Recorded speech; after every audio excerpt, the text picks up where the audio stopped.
money, the fame, the respect. The titles don't make you solid. Status don't make you wise. And success alone don't make you a king. Character do. Look.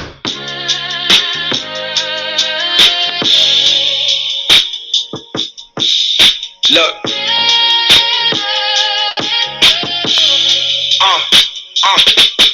Crowns don't make kings. I learned that from life.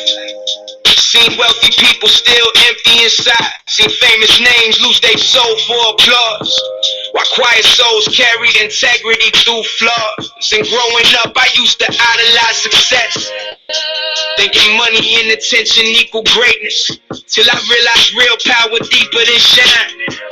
It's how you carry yourself through hard times. Anybody can flex when everything's smooth, but pressure reveal the real truth in you. How you treat people when nobody watching close. How you move when your ego won't control the most. That's what defines kingship in my eyes now. Not chains, not fame, not crowds, but discipline, wisdom, emotional peace, and staying real even after success increase. Crowns don't make kings, character make men. Real strength comes from healing, not pretending again. Crowns don't make kings, it's deeper than success. A real soul stay humble, even when they bless. Look. I seen people chase status till they lose themselves, sacrificing peace and mental health, trying to prove worth through expensive things, while spiritually broken underneath the gleam. And social media made it worse these days. Everybody competing in performative ways, posting victories while hiding depression inside, smiling online while emotionally deprived. But the strongest people I've met move quiet. No desperate need to constantly remind us of how rich, important, or superior they seem. Because real confidence don't beg to be seen. That's why I've been focusing inward lately, trying to heal the parts pain created in me. Trying to become somebody solid in spirit, not just somebody the world consider winning. Crowns don't make kings, character make men. Real strength comes from healing, not pretending again. Crowns don't make kings, it's deeper than success. A real soul stay humble, even when they bless. Look. A king know how to lead without ego involved. Know how to stay grounded through every loss. Know how to admit when emotionally wrong and still protect others while staying strong. Cause leadership deeper than authority. It's integrity mixed with maturity. It's taking accountability for your mistakes and not letting pride your spirit break. I had to learn that through my own flaws too, through pain, reflection, and things I went through. Understanding growth never stop for real, no matter how successful people think you is still. And honestly, peace became my definition now, not validation from every crowd. I'd rather sleep calm with a clean heart inside than gain the world while spiritually deprived.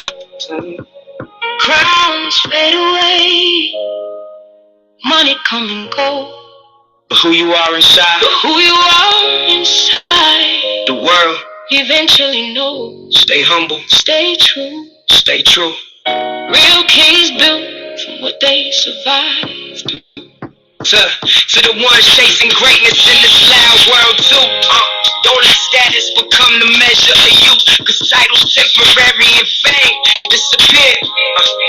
Integrity leave impact for years. Build your character stronger than your image. It's how you carry yourself through hard times. Anybody can flex, when everything's smooth, but pressure reveal the real truth in you. How you treat people when nobody watching close. How you move when your ego won't control the most. That's what defines kingship in my eyes now. Not chains, not fame, not crowds, but discipline, wisdom, emotional peace, and staying real even after success increase. Crowns don't make kings, character make men. Real strength come from healing, not pretending again. Crowns don't make kings, it's deeper than success. Real souls stay humble, even when they bless. Yeah, I seen people chase status till they lose themselves, sacrificing peace and mental health, trying to prove worth through expensive things, while spiritually broken underneath the gleam. And social media made it worse these days. Everybody competing in performative ways, posting victories while hiding depression inside, smiling online while emotionally deprived. But the strongest people I met move quiet, no desperate need to constantly remind us of how rich, important, or superior they seem. Because real confidence don't beg to be seen. That's why I've been focusing inward lately, trying to heal the parts pain created in me, trying to become somebody solid in spirit, not just somebody the world consider winning. Crowns don't make kings, character make men. Real strength comes from healing, not pretending again. Crowns don't make kings, it's deeper than success. But real souls stay humble, even when they bless. Look, a king know how to lead without ego involved. Know how to stay grounded through every loss. Know how to admit when emotionally wrong, and still protect others while staying strong. Because leadership deeper than authority, it's integrity mixed with maturity. It's taking accountability for your mistakes and not letting pride your spirit break. I had to learn that through my own flaws too, through pain, reflection, and things I went through. Understanding growth never stop for real. No matter how successful people think you is still. And honestly, peace became my definition now. Not validation from every crowd.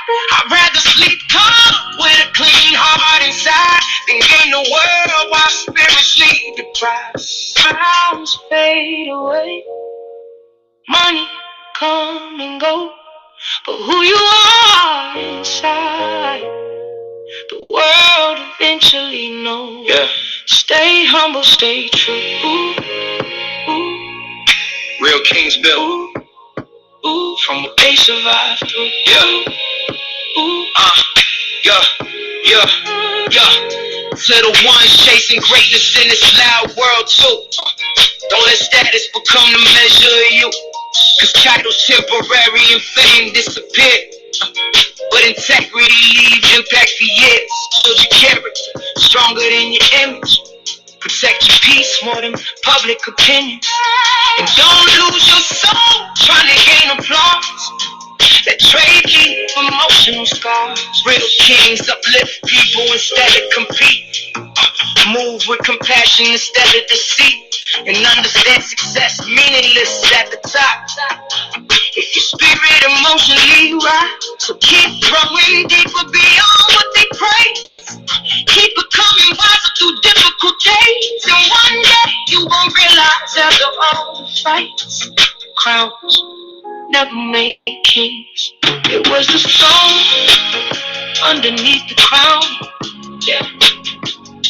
Crowns don't make kings. Character do.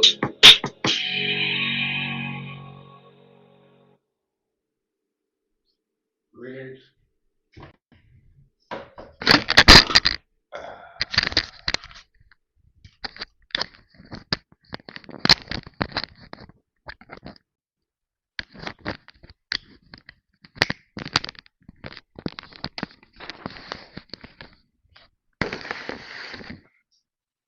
Greetings, greetings, greetings, greetings. I'm King Clifford Jefferson, ascended and descendant of God for the fifth kind of man, Jew, son of folk, ruler of Jerusalem. I'm the reincarnation or the incarnation or the personification or the incorporation of our latest divine King Edgar the Peaceable. It is June 3rd, 2026, which is equivalent to the birth year 2976.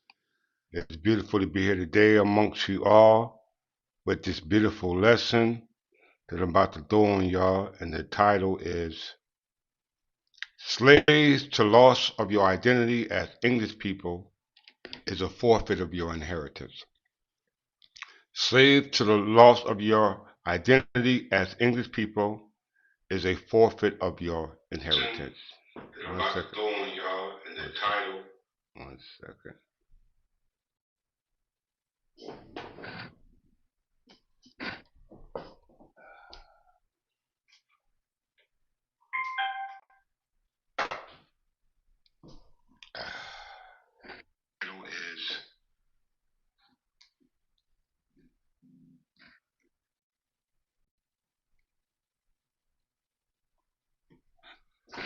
Okay, once again, the title is Slaves to the Loss of Your Identity as the English people is a forfeit of your inheritance.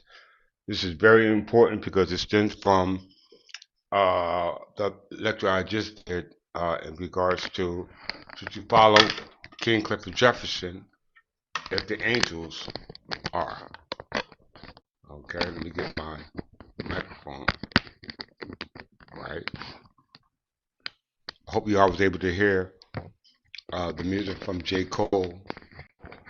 And the title of that song is Crown Don't Make Kings. Character does. Okay. This is a beautiful lesson. Once again, very important for you all to hear this. I can take my time doing something other than this, but this is what I was divinely created to do.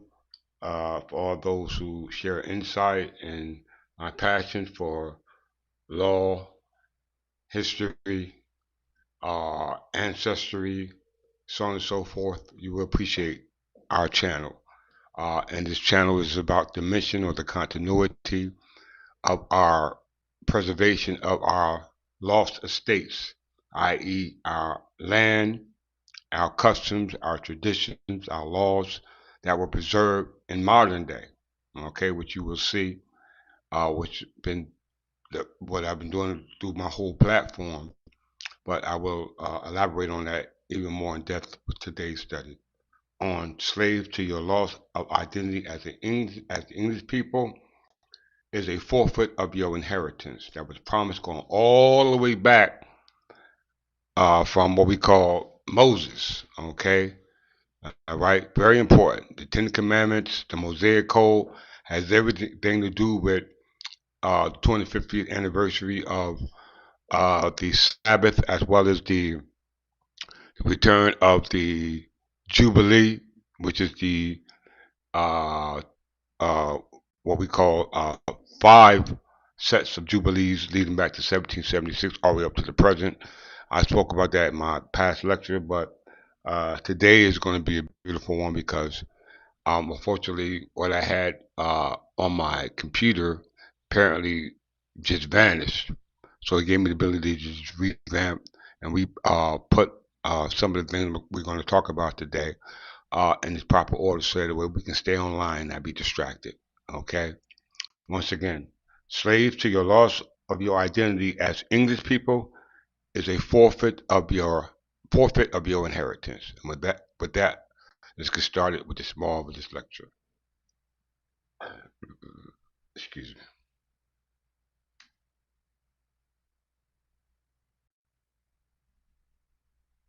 If you liked it, my past lecture, which was done, please leave me a comment as well as like, share, subscribe, donate free and common tokens to $ Clifford Jefferson L. Once again, $ Clifford Jefferson L. In regards to your patronage for your king, all right, which is modernly called a corporation soul, whichever term you choose to give, We know J. Cole says status don't make king, but his character. So don't judge me by my title. Judge me by my character. And with that, we get started. We started off, or we ended off, but the day before yesterday lesson, talking about our capacity and interest that runs retrospectively with the land which we now call the United States of America, which is actually what we call the English Empire, and the continents uh, which we reside on was controlled by different kingdoms, all right?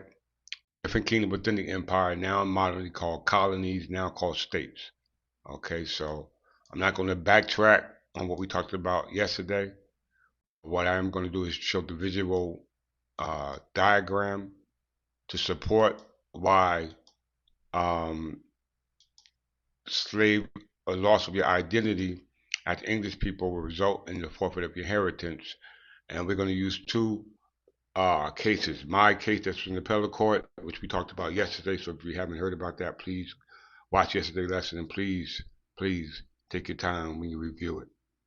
The relevance of that Wissau case, which is a case that went before the trial court of New Jersey Superior Court as well as the appellate court, has a lot to do with my case in regards to retrospective application of interest and capacity in regards to preserved land interests. All right, going all the way back to colonial charges, even before that.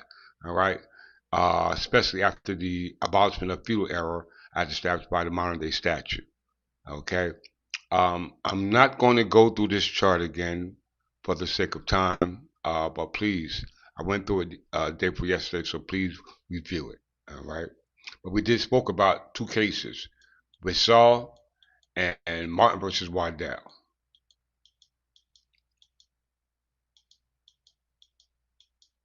I'm gonna try to hurry through this so that way it won't be overbearing. Case law support the statutory language of New Jersey revised statutes, which are secular laws implicating the connection or the pipeline or the legal gap to ancient laws in regards to property. Okay, property rights. Okay, when I say property rights, I'm talking about yourself. The most definite and high stake cases, case law, test 16:1-28, which is a modern day statute and present day. Okay?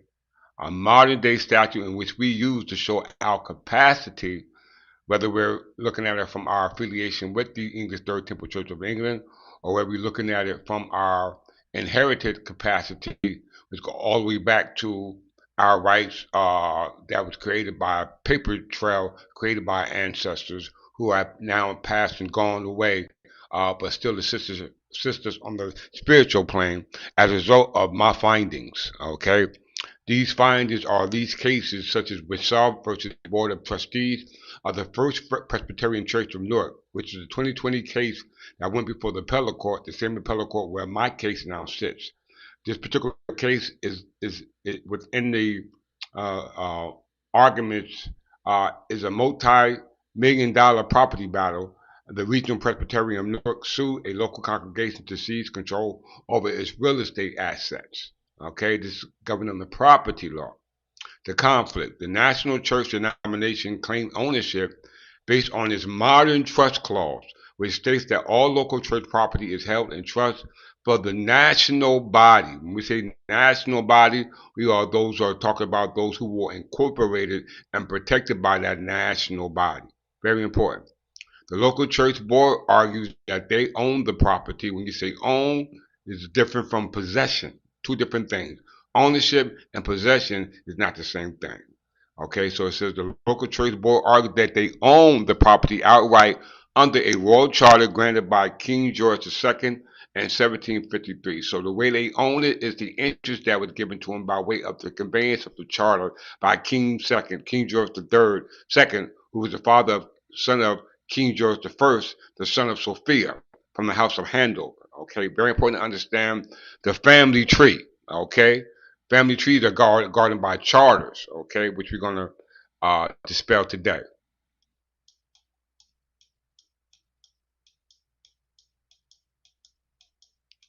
The ruling by the Superior Court of New Jersey, Chancery Division.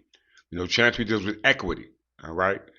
In the subsequent appellate division, where my cases now resides, with the same argument that are raised before the appellate court in lieu of the trial court's dismissal based upon procedural other than merits or substantive argument.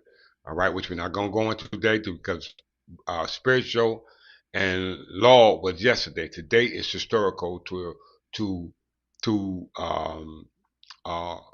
bring all that in its fullness to your understanding of what it is of why we need to understand that we're slaves to the loss of our identity, and as a result of that, you forfeit your inheritance in regards to the reason or the purpose of why the 14th Amendment was created in the first place. That goes or extends all the way back to what we call the Magna Carta, okay? Article 1 and Article 36, which we'll break down in this lesson. So the ruling of the Superior Court of New Jersey's Chancery Division, this is the only forum that you will have a chance in regards to declaratory injunctive relief. Okay? Declaratory and injunctive relief. You're not going to get any monetary damages because you're subject to the police power of the state of the United States under the 14th Amendment or the parts of the 5th Amendment or the 14th Amendment. The 14th Amendment has a clause in it that allows the public to take property from the public, from the private to the public, as long as they compensate you. This is called the Eminent Domain Act, which is within this creation is ultra virus when you understand the law. Okay, so very important. The 14th Amendment from Article 1 to Article 19 is legit in New Jersey's Constitution. Article 1, okay, Section 1 through 19. You get time, look that up. When you get to Section 20, somehow this was an incorporation of the Eminent Domain Act, which is a sovereign power that the state of New Jersey claimed to have, and this was actually implemented without a government, because you don't get to a government until you get to Article 3, Article 4, Article 5 of New Jersey Constitution of 1947. And we must remember that the Constitution of 1947 is a capacity, okay? It's a capacity that's limited to that authority granted by that Constitution. So any other retroactive or interest that they had prior to the creation of that Constitution, it becomes null and void. All right. So the 1776 Constitution or the 1844 Constitution has no merits under the capacity and interest that is governed on the authority or capacity that the state of New Jersey claims to have. Okay? Especially when you're talking about charter rights that are pre-revolutionary. All right? So, the ruling of Superior Court, which is common law, okay? Case law is called common law, all right?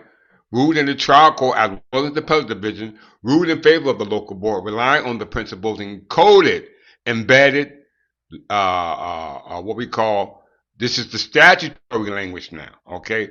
And New Jersey by statute 60:1-28, which in the plain language of it says, right, save under the charges of Great Britain, save from repeal, an act to incorporate trustees or religious society for property held in corporation place thereof.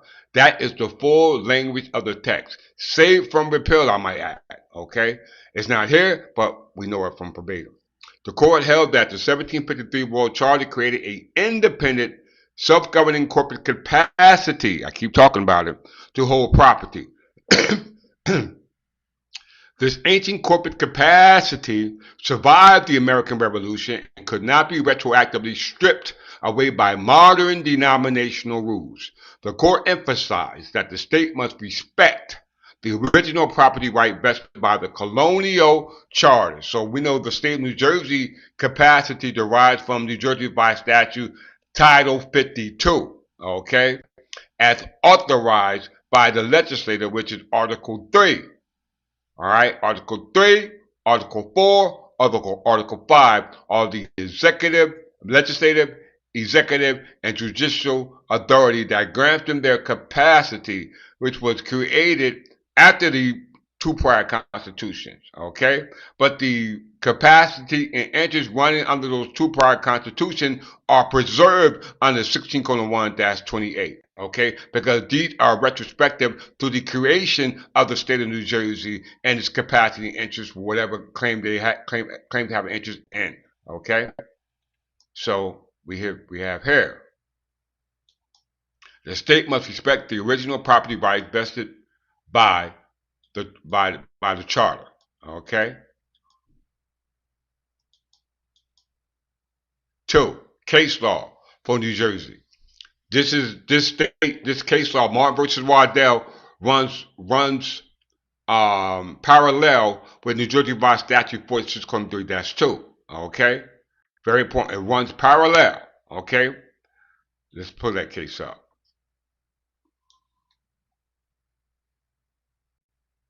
That statute up.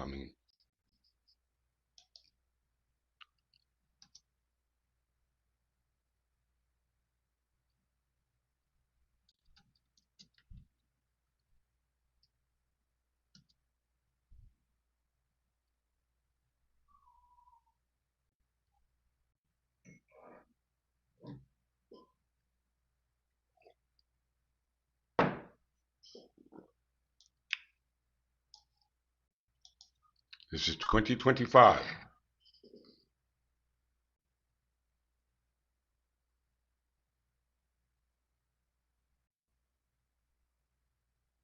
Please write these statutes down.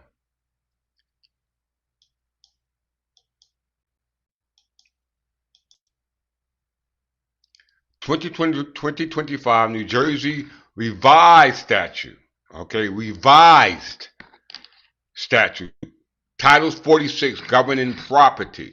Section 46:3-1, feudal tenure are abolished. When they say feudal tenure, they're talking about everything that goes from extend from back to the time of William the Conqueror, all the way up to the time of the charter given to George Carteret and John Berkeley. Okay, these were the proprietors of East and West Jersey, which surrendered their authority back to the crown, which was under the authority of Queen Anne, a Scottish Protestant queen. Okay, she was the Scottish Protestant queen, which was de facto. Okay, because we understand in 1702, the Kingdom of England was still here in New Jersey within the English Empire that consists of all the colonies that were royal colonies. All right, under the English parliamentary law, under a protectorate going all the way back to Charles I.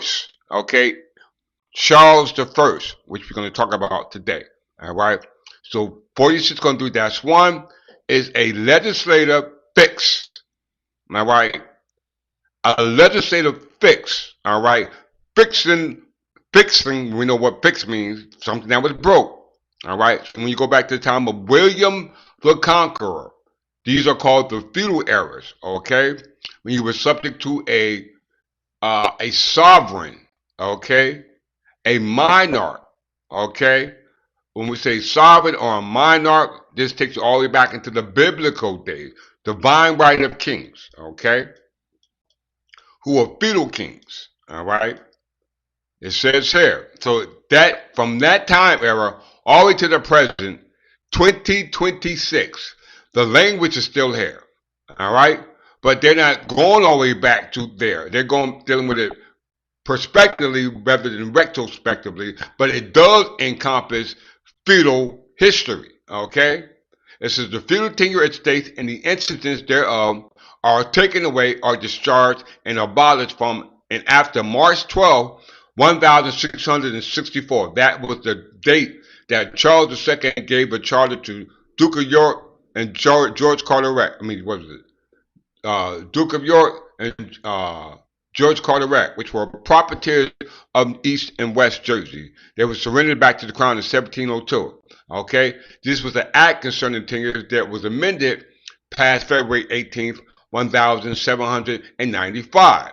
When they passed or amended this particular legislative act from March 12, 1664, this was stepping into the king's shoes. This was the state of New Jersey stepping into the king's shoes right here. Okay? When all feudal interests that the king had based upon the king's capacity. All right? Title 46 governs interest. It doesn't govern capacity.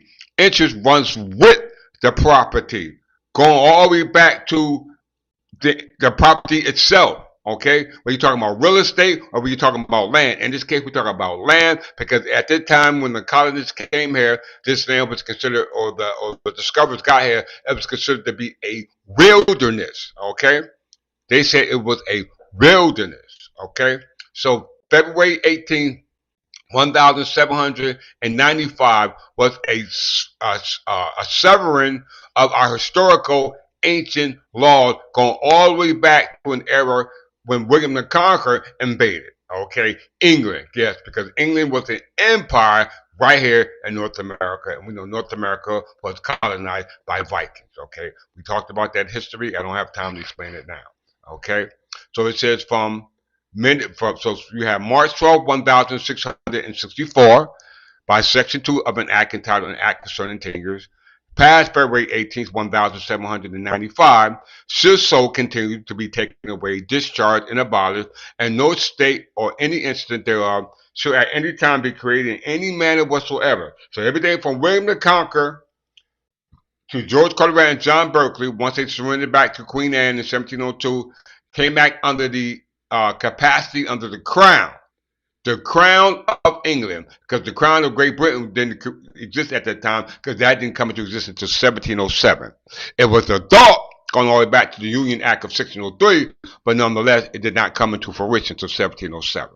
Okay? Now we go to the next statute.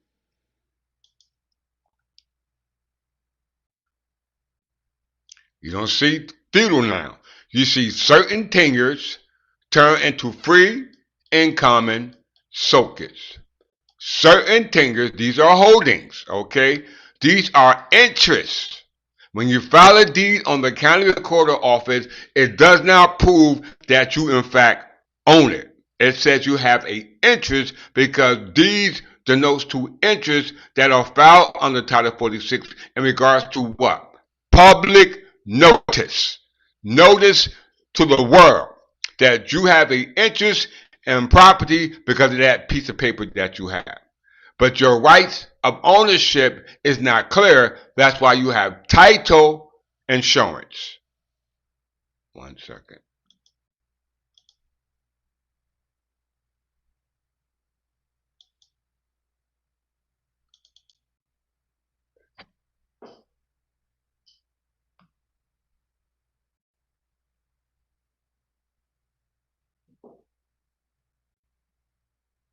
Straight law. Still law. It's historical, but still law. Okay? It's a historical teaching, but it's backed up by the law.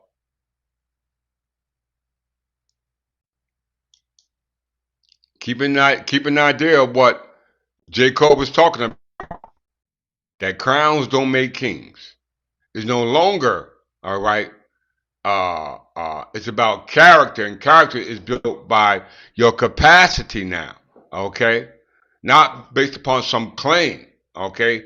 It's your capacity that is established by you living within the confines of the law. The king is not above the law. Nobody is above the law. God is not above the law if God made law, okay? He's not above the law. He lives within the confines of the law. We know that darkness came before light. So before there was light, before there was order, there was chaos. Okay? So certain things in holdings turn into allodial interest now. Okay? Because free and common socket means elodio. Alright? We know New Jersey didn't incorporate to have an interest in Title 46, which is the statute we're talking about right now, until they incorporated under their Constitution of 1947, all right, in lieu of Title 52 of the revised statute, okay? Title 52 is a capacity, not an interest. They didn't claim an interest in Title 46 until they created Title 20. Title 20 is what they call the eminent domain, which is the power to take, not to own, but to take, okay? pretty much identical to the Fifth Amendment on the federal level. Not the power to own, but the power to take. This is called an easement, a use in something that's not yours. Write that word down, easement.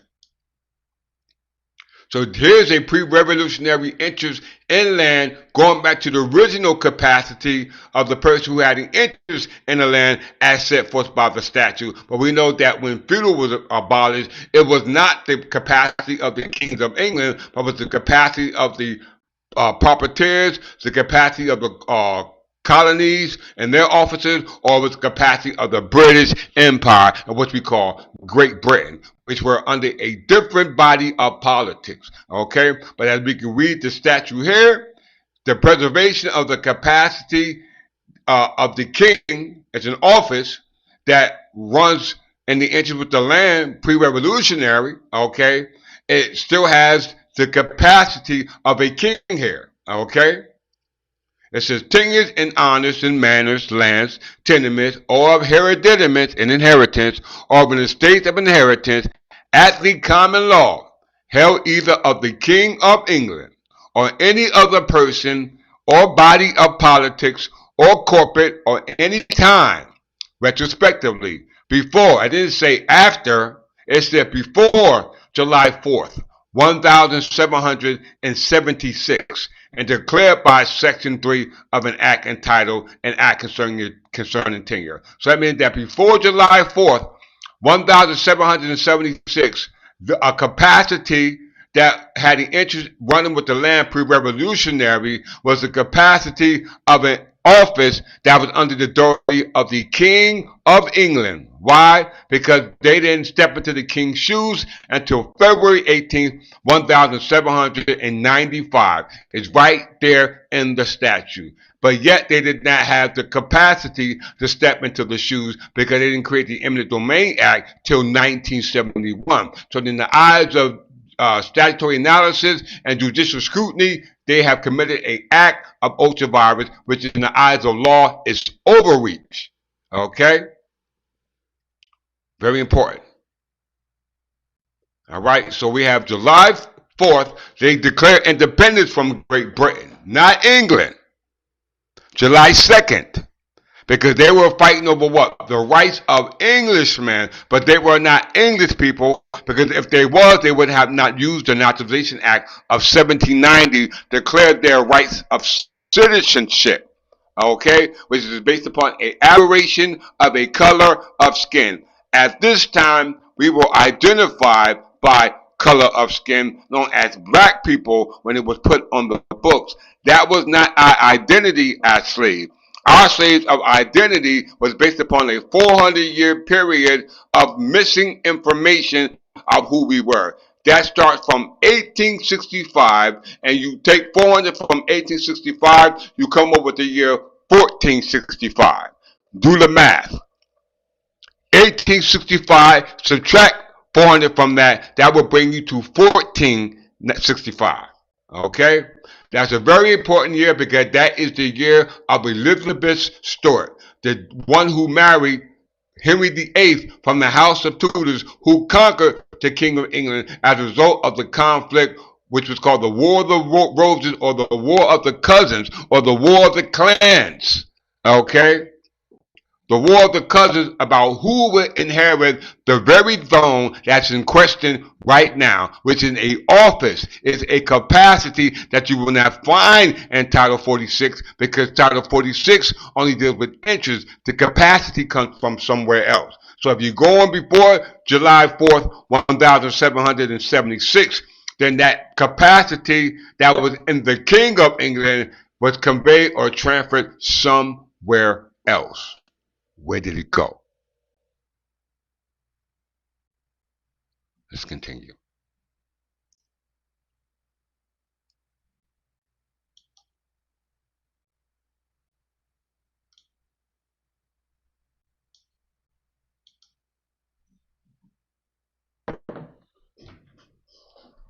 It's right here. It's right there. Back to the lesson plan.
Those who would love to have this capacity of understanding our history, please give me a thumbs up in the chat line.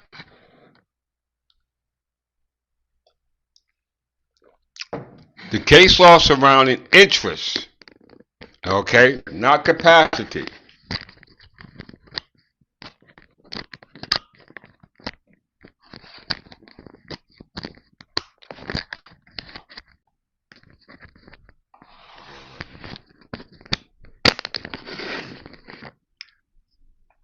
The case law surrounding interest, which is 46.3-2, all right, which we just read in 2025, focus on the absolute elimination of feudal title claims, which we just read the statute prior to that. Okay, both are right there in plain language in the statute.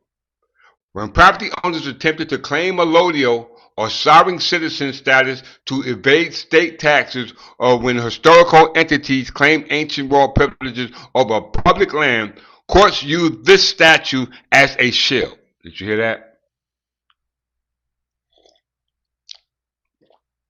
So the profiteers tried to claim an interest in Title 46 and got shot down. Here's the case law to prove it. Martin versus Waddell. Though a historical United States Supreme Court case originated in New Jersey, this remains the bedrock precedent for New Jersey property law and the interpretation of the 1795 Act concerning tenures, passed February 18th. This is when New Jersey steps into the king's shoes, meaning that they claim to be the sovereign, i.e., to be the king or queen, but no conceding was done based upon the legislative intent that was there under New Jersey Provincial Council, which was there prior to their overthrowing and replaced it with New Jersey Provincial Congress. Okay, very important. So it says the conflict. A dispute arose over who owned the lucrative oyster fisheries in mudflats of Raritan Bay. They talk about you have reparent rights and littoral rights. Reparent rights and littoral rights. This deals with large body of waters and short and small body of waters. We're talking about littoral rights, meaning oceans, seas. We're talking about reparent rights. We're talking about bays, lakes, etc. Okay, shoreline. All right, so it says the dispute arose over who owned lucrative oyster fisheries and the mudflats of Raritan Bay.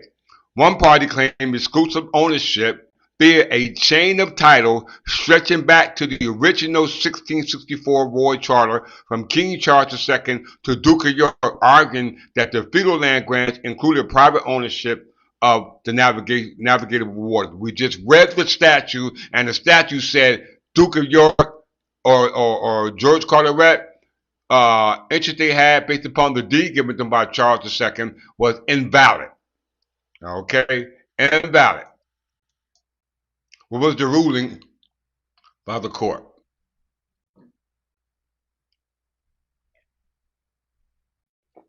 This is in 1842. The court ruled that when the American Revolutionary occurred, the sovereign rights of the king did not pass to individual landowners as feudal privileges. Instead, they passed to the people of the state of New Jersey as a public trust. Hear that? A public trust. Free and common sockets, or whether you want to call it allodial, it's a public trust that was there before New Jersey or any other state in the Union was created. It was the trust for the English people. Why? Because it was done at the time where the English crown was right here in what we call Burlington, New Jersey, where I'm situated now, or Perth Amboy, where I moved from. Okay? The Crown of England was an itinerant court, so all the laws, statutes, and codes that were preserved in New Jersey are effective anywhere within the state of New Jersey. Okay, which we just read. So it says the court ruled that when the American Revolutionary occurred, the sovereign rights of the king did not pass to individual landowners as feudal privileges. Instead, they passed to the people of the state of New Jersey as a public trust. By converting all colonial titles into free and common sockets and later fully allodial title through the statute that became 46:3-2. New Jersey stripped away the right of any private citizens to claim royal feudal dominion over public navigatable waters. This established what we call the public trust doctrine used in New Jersey environmental law. Now, this is still subject to Title 20 of New Jersey Eminent Domain Act, okay, to take private property for public use. Article 20, Section 20 of Article 1. Who put that there? We didn't put it there. We didn't say you had a right to our private property, nor did we you compensate us for it if we gave you the right to take our private property. All right. So how did that Section 20 get into that? Section 21 says corporations are not supposed to take private property, let alone other people who claim to be citizens, which did not have the right to be called citizens because you don't fall under the requirements of a citizen as established by what we call the citizenship laws here in North America. All right. Theirs was based upon the Naturalization Act of 1790, which was based upon the color of skin. All right. Then came what? The 14th Amendment. Okay. The 14th Amendment. The 14th Amendment made us citizens, and it also gave us our rights to life, liberty, property, and due process of law. Okay? All this is a pipeline going all the way back to De Notis Ultima Rei and the Magna Carta. These were the rights preserved by Alfred the Great when he declared every 50 years, as well as the Moses in the what we call the Mosaic Code, Leviticus 25:10. All right, which talks about that, and the Jubilee that we will return to our clans and all the property will return to us. This takes place every 50 years. Okay, for us it's been 400 years. They supposed to did it in 1865, but they didn't do it. Okay. We was in slavery for 400 years. They didn't give it back to us. So we're going to get it back is through our understanding of our identity, okay, based upon inheritance. This is why Donald Trump is doing what he's doing. And we're going to prove it to you with today's lesson. All right. So New Jersey stripped away the rights of any private citizen to claim royal feudal dominion over public navigable water. They're talking about water. They ain't talking about land. This established the public trust doctrine used in New Jersey's environmental law.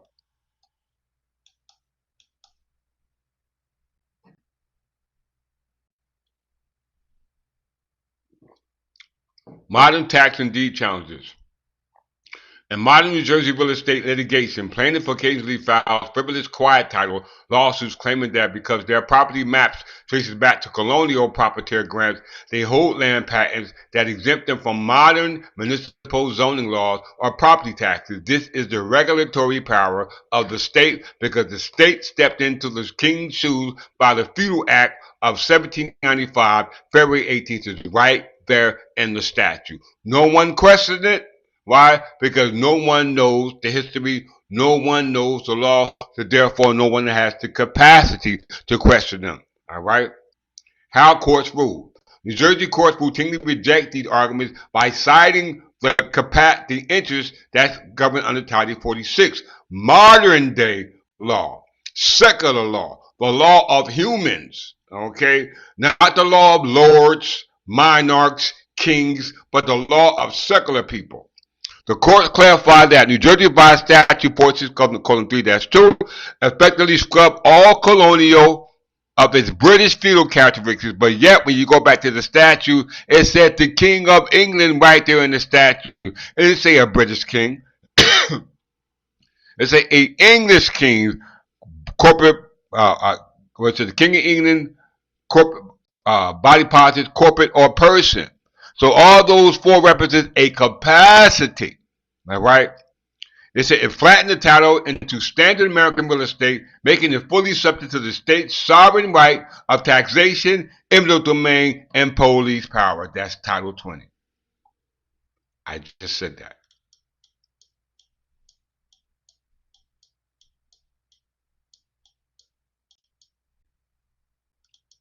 Now it gets good.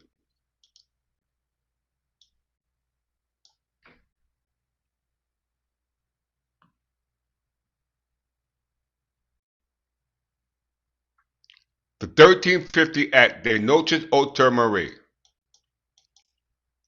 the law governing permanent domicile, or the law governing blood rights or bloodline. This is called jus sanguineus. Jus sanguineus. How many of you heard that term?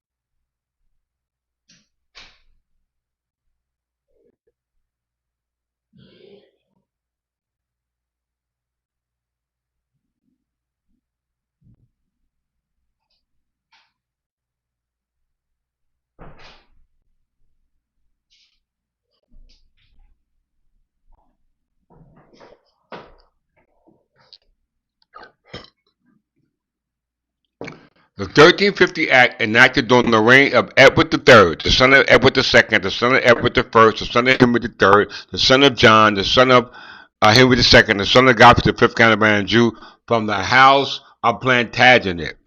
This statute allowed children born overseas to English parents, not British parents, not Scottish parents, not Irish parents, not Portuguese, not um, uh, um, Islamic. It says English parents to inherit land to be considered natural born subjects. It established the early legal framework for jus sanguineus, right of blood. This is not the common law. This was a legislative fix as a result of them claiming of people claiming to be bloodline. Okay? Those claim to be English bloodline. We're not talking about any other uh, uh, nationality. Okay, we're not we're not talking about anything. Why? Why do I say this? Because this brings us back to the out of Africa theory in regards to not where we come from, but do we have the right to be there? Okay, the question is not did we come from there. The question is do we have the right to be there? That's what everyone needs to ask themselves, especially when you're not there. Okay, you are here. Okay, so if you're claiming that you're from here, the question now becomes, do you have the right to be here? All right, because the only thing you know about yourself here goes back to the time of slavery, and that's from 1865 and backwards, not forwards, but backwards. And you have to count 400 years, okay, going backwards, okay? The last thing they left you with, whoever you assume was your slaveholder, was a name and a language, which is what? English. All right? It's a name and a language, which is in English. Okay? The person who gave it to you was not English people. They were colonialists. So they wasn't English. We know that from the Naturalization Act of 1790. They only identified themselves with the color of skin. Okay? So we can rule out that there was English people, but yet you got these names and you know this language. They know the language and they claim to have these names, but does not identify with the origin of the English people. But they know it. Think, y'all. Think. All right? The 1350 Act enacted during the reign of Edward III, the statute allowed children born in years, a little over 40 years, okay? 1350 Act enacted during the reign of Edward III, the statute allowed children born overseas to English parents to inherit. This is Title 46 because it said the English King of England or corporate body politic or person, whichever, that exists in 2025. So if you have that capacity, you have to incorporate in that capacity having the interest going all the way back to the King of England. It didn't say King of Britain, New Jersey by statute, Ireland, etc. It said the King of England. So in order for you, you must represent what we call crown land. Crown land is the personification of the king, which is the incorporation of the king's capacity, which is nothing more than an office. Okay? So it says here, modern United States law. Today, Title 8 of United States Code, Section 1401, Section 301 of the Immigration and Nationality Act defines who is a United States national and a citizen at birth. Once again, Title 8 United States Code, Section 1401 defines who is a immigrant and who is a national based upon its sections. Okay? And we understand that modern provisions, the current federal law handles several categories once governed by those ancient principles, such as what?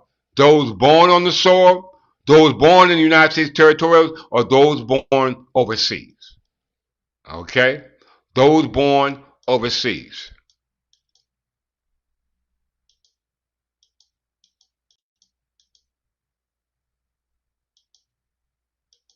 When you say born overseas, you're talking about de notis ultra mari.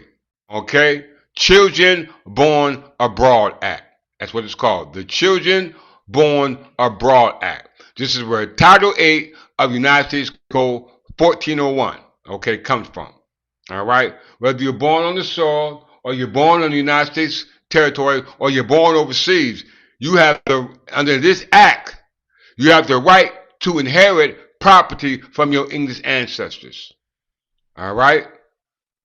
While the 1350 Act primarily addressed inheritance and allegiance to the king, all right, its conceptual descendant is Title 8 of United States Code, Section 1401, which focused on the modern administrative and constitutional standard for acquiring citizenship outside of the United States territory. So they're talking about outside. They're not even talking about inside the territory or within the United States.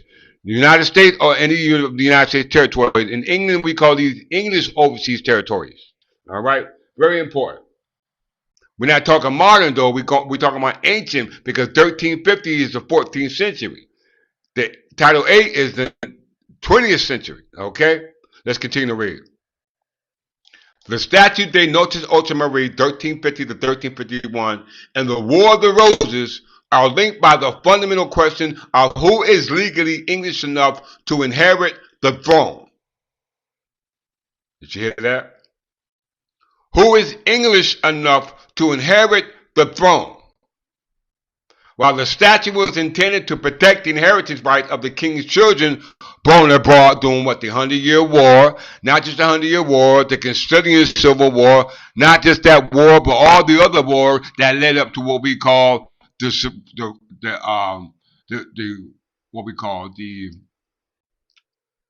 rights over succession of the Spanish Empire, which was called Queen Anne's War. Okay, it was called Queen Anne's War. Very important to know this history.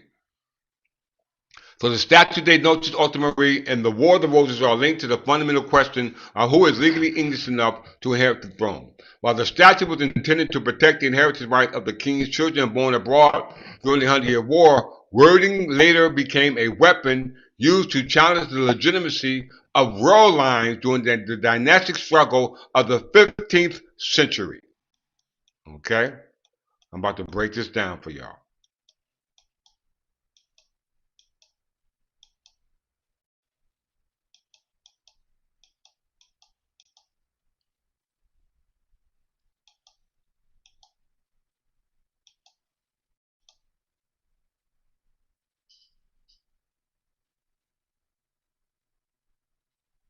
The Statute de Notis Ultima Mari 1350 passed during the reign of Edward III. We're not talking about Edward I. Second, we're not even talking about Edward I. All right, we're talking about Edward III. Which is their descendants. Okay. He passed this during the reign of Edward III. This law addressed a practical problem. Many English nobles and the king's own children were being born in France or other parts beyond the sea during ongoing wars. All right, during ongoing wars. When you talk about the 100-Year Wars, you're talking about the War of the Roses, the Castilian Wars. We're talking about wars fought abroad, not in the English power here in North America, because we know the English Empire is within North America, which also had territories that they called New Spain and New France. But that's not considered overseas because that's within the own continent. So that means that the children of England must be connected to the France and Spain. But in order for you to understand that, you must understand the War of the Roses, the 100-Year War, and the Castilian War. I don't have time to explain that to you as a result of time factor, but nonetheless, the show must go on. Impact of the War of Roses. The ruling, it declared that the children of the King of England, and whatever parts they be born, was capable of inheriting English lands and the crown. Did you hear that? I'm going to read that all over again. We know the English crown was here in 1702. Let me prove it.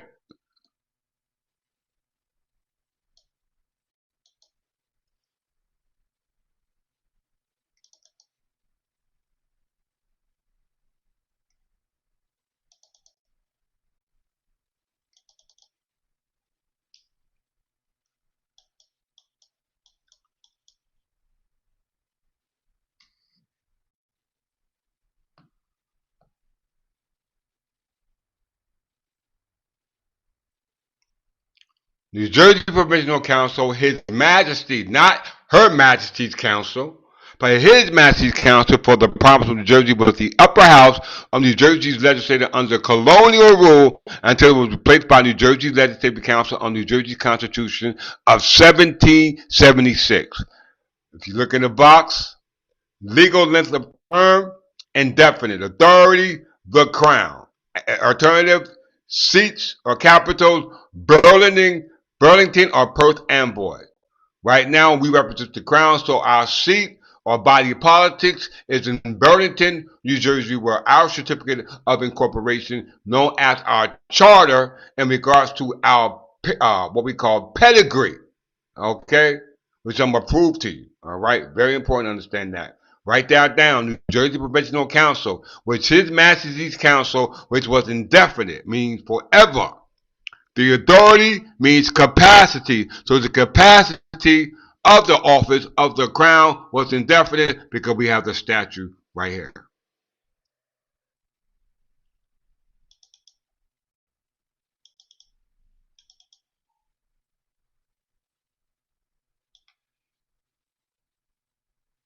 King of England. Right there. So where did this capacity go? Because this is Title 46. It does not regulate capacity. It regulates interest that runs with the land pre-revolutionary before July 4th, 1776, and even February 17th, 1795, when New Jersey decided to step into the shoes of the King of England without the proper capacity. Because we know when the law was secularized, it became secular. When we say secular, the capacity for secular laws, i.e., human laws, were derived from spiritual law, i.e., ecclesiastical canon law, which means it's a law of the church. And that capacity comes from Title 16:1-28 of the same revised statute of New Jersey. So we see a preservation of the rights of the charters given by Great Britain before Great Britain even came into existence, because we know Great Britain consists of 3 kingdoms: England, Ireland, and Scotland. Okay? Separate body politics, separate capacities, separate interests. Okay? We must understand that.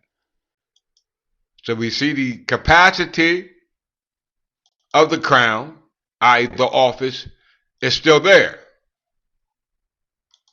But no one stepped into those shoes lawfully. Okay? It remained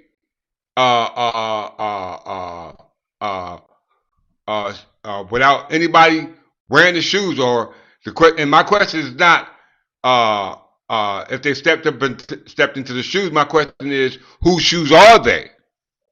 Did they belong to New Jersey, or did they belong to the king or the crown, whoever represents the crown? That's my question. All right? Let's go back to class, the lesson.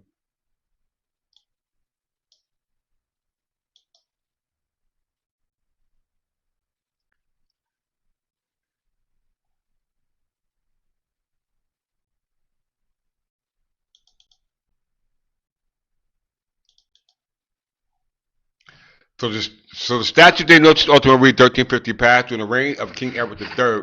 This law addressed the practical problem many English nobles, which you are, and the king's old children which were born in France or other parts beyond the sea during the ongoing wars. The ruling is declared that the Church of King of England, in wherever parts they be born, were capable of inheriting English land. So that means you had the interest in property. Okay, you had the interest in property, English land and the crown. All right, because we know if the people don't have an interest in the land, then that automatically means that there is no person in possession of the land. Will automatically mean it either falls on the bond of Becatina or it's cheats back to whoever who claims to be successor. We know when we're talking about the king, it's his treatment. When we're talking about the state, it's called bona vacatia, abandoned property. Okay? The impact of the War of the Roses. Okay? The War of the Roses from 1455 to 1487. Remember, 1865, we were emancipated. We were enslaved for 400 years, so 400 years subtracted from 1865 will be 1465. Keep that fact in mind. We speak English, we got English names, we get the English history that's right here at the time when we were still enslaved, but it don't belong to those who are over here because the only way they got here was the right granted to them by the British Crown. Okay? And they got everything to do with the taking of our history. Okay? They had everything to do with it. I'm going to explain it to you. The War of the Roses was a series of dynamic battles between the House of Lancaster and the House of York. It was called the Cousins' War. It was called the Cousins' War. Let's just glance out that real quick.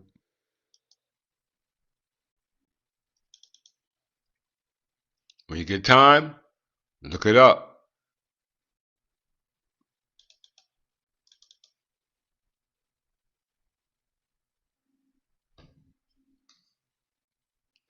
The War of the Roses, known as a time in the following centuries as the Civil Wars and also the Cousins' War, were a series of armed confrontation, machination battles, and campaigns fought for the control of what? The English throne. That capacity which I now have under 16:1-28 because of my character. Okay?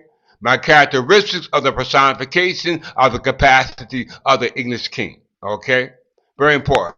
The conflict was fought between supporters of the House of Lancasters, whose emblem was a red rose, and the House of York, whose emblem was a white rose, two rival connected branches of the royal house of Plantagenet.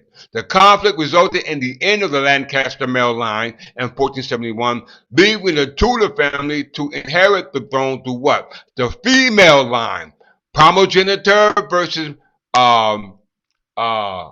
primogeniture versus matrilineal. Okay, patrilineal versus matrilineal. All right. When we say primogeniture, we're talking of the first born. Okay. So now the Tudor family switched it from male line to the female line. Okay, and this is why you have all these Elizabeth. Okay. Conflict was largely brought to an end upon the union of the two houses through marriage created the Tudor dynasty that was subsequently ruled England. The marriage of the Tudor dynasty was a marriage between Henry VII and what we call Elizabeth of York, who was ruling as the Queen of England in 1465. Very, very, very important. From 1865, you minus 400 years from 1865, you come to 1465. All right, very important. Let's go back to the lesson.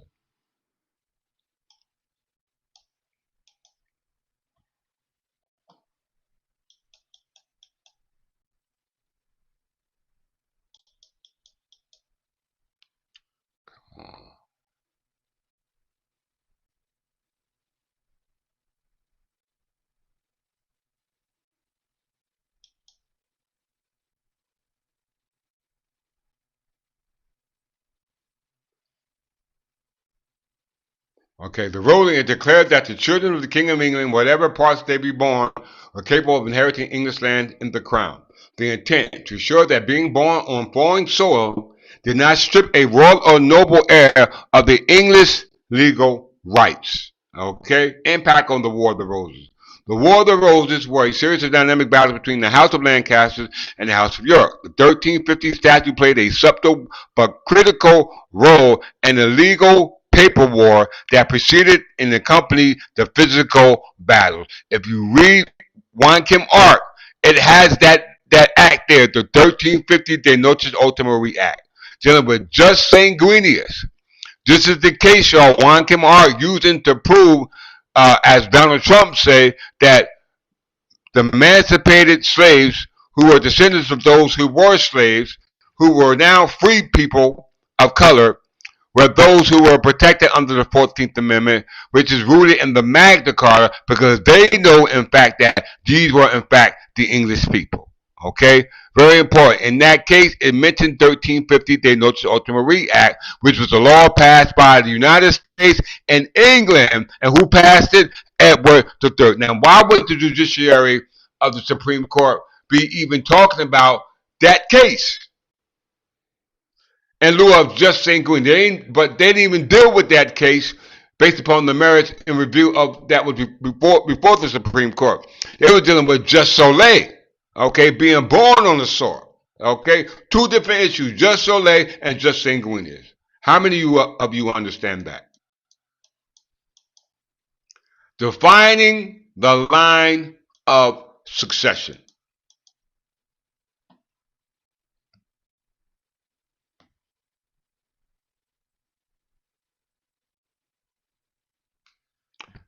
Because both houses claim descent from Edward III, the statute confirmed that their lineage remained legally valid even if ancestors had been born in continental territories like Aquitaine. Weaponizing Englishness. During the conflict, the statute's interpretation was debated. Yorkist supporters often emphasized the need for a king born of the legions of England, sometimes using the spirit of the statute to question Lancaster heirs who had the strong ties to France, like Margaret of Anjou and her son. This goes back into the 100-Year War when King Edward III became the King of France. Okay? We were the kings of England and the kings of France, as well as the kings of Castile, which they call now Spain. The case of Henry VII, very important. The eventual victor, Henry VII, the Tudor, had spent much of his life in exile in Brittany and France. His distractions used a legal concept rooted in De Noches Ultima to paint him as a foreign alien who had no right to the English throne, forcing him to rely on right of conquest and his marriage to who? Elizabeth of York, to secure his reign. So 40 years from 1865 is the year Elizabeth of York is in play. Okay? From the Yorkist branch, which is of the Plantagenet dynasty. Very, very, very important to understand that.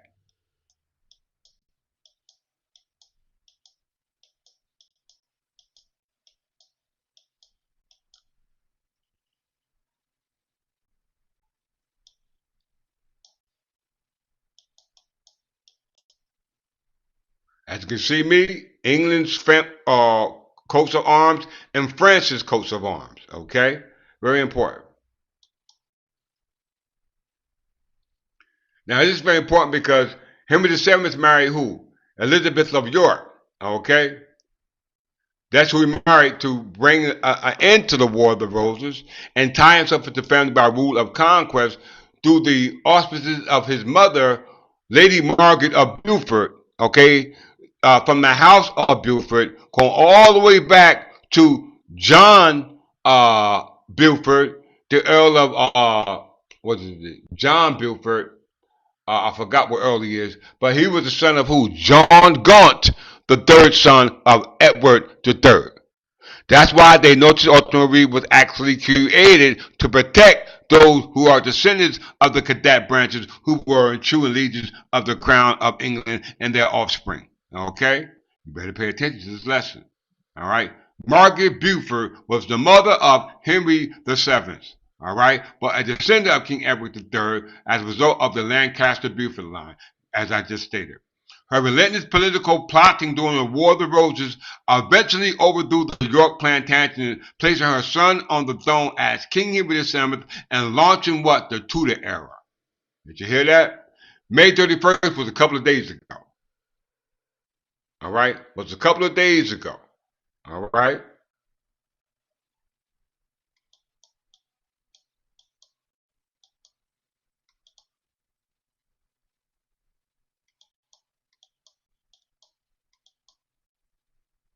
Life cycle of the Plantagenet Crown. To understand the era of these events, the Plantagenet dynasty ruled England through three distinct royal houses.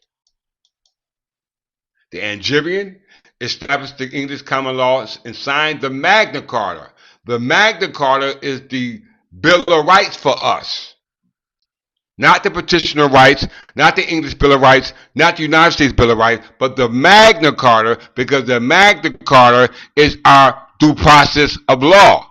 Article 36 of the Magna Carta, Section 36 or Article 36, whatever you want to say it, is protects our due process of rights. Then you got the main plantation in the line, which fought in a 100-year war and witnessed the rise of what we call Parliament. House of Lancasters disposed of Richard II, birthed Henry V, and saw a start of a dynastic period. Okay, let's move forward.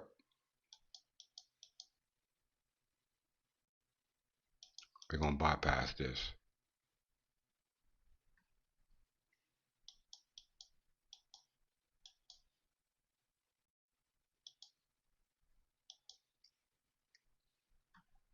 The principles established by the 1350 statute and the dynastic struggle of the War of the Roses provided a legal bedrock for the rights of American colonialism. Watch where I'm going. They essentially defined what it meant to be a natural born subject when living far from London. Okay, so they were not nationals. They were foreigners who were given the right to come here by whatever authority or capacity who claimed to have it, which we proved was artificial, because we know under 1350 de noche ultimarie, which the colonists used, as well as everybody else used, was under English capacity, which we see in present day statutes. So it was there now, it still is now. It was still there then, it still is now. One, birthright as a portable right. The 1350 Statute de Notice Ultimarie was the first to legally codify the Englishness was not just about soil you were born on, all right, but the allegiance you owed to the king. Application to the colonies. When the English settled in America, and when they say English, they're not talking about English. They're talking about those who claimed the English identity, because if they were English, they would have not used the Naturalization Act of 1790, which is based upon aberration of the color of skin. And we go back to Imre Ahmad Hassan, we go back to Juan Kim Ark, we go to United States versus Singdu, we clearly see that if you take a genealogy test, you must go back to the original class of people, which they clearly point out were dark-skinned Anglo-Saxons, okay? Application to the colony. When the English, and you just correct that.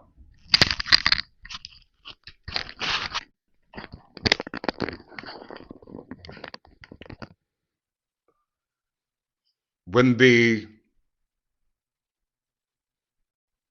what's the name I can say?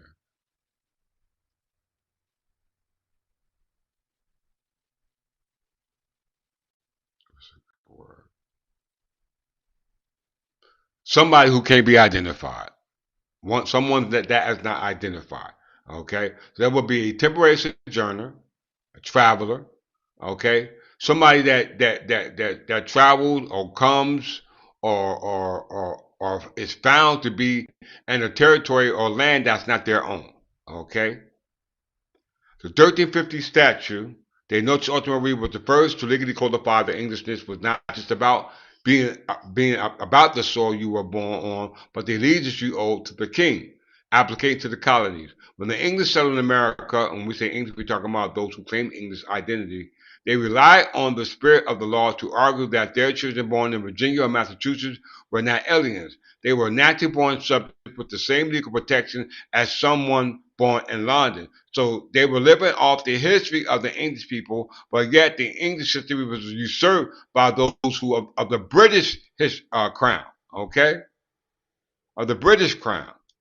The right of the Englishman. This became a major talking point leading up to the American Revolution.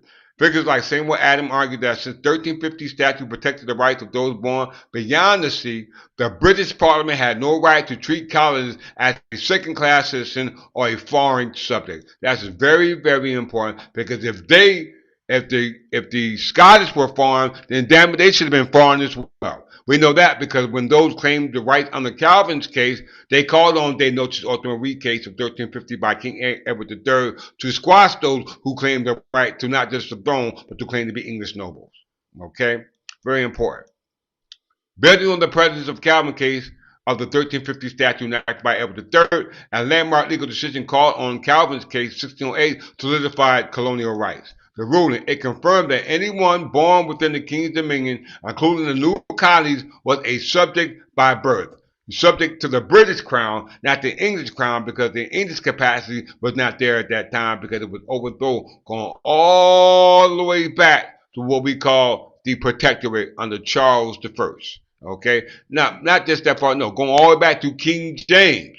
Okay, the House of Stuart. We know that they didn't become King of England till King James married Margaret of Tudor, which was the daughter of Henry VII. And we know Henry VII married Elizabeth of York. So without those two women, they would have no interest in the capacity in which everyone is fighting for. Okay? War of the Rose connection.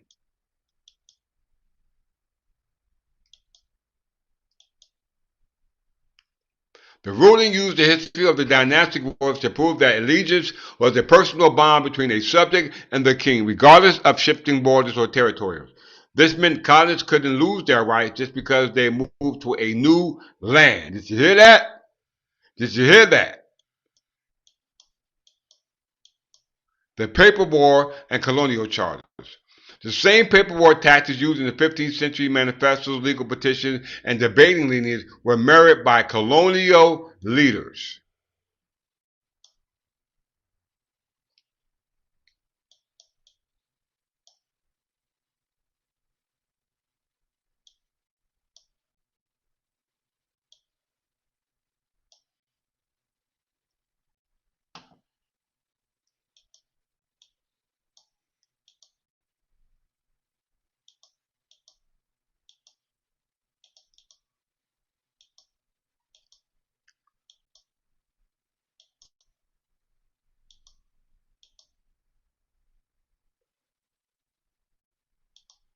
Charters as family trees. It's about to get interesting, everyone.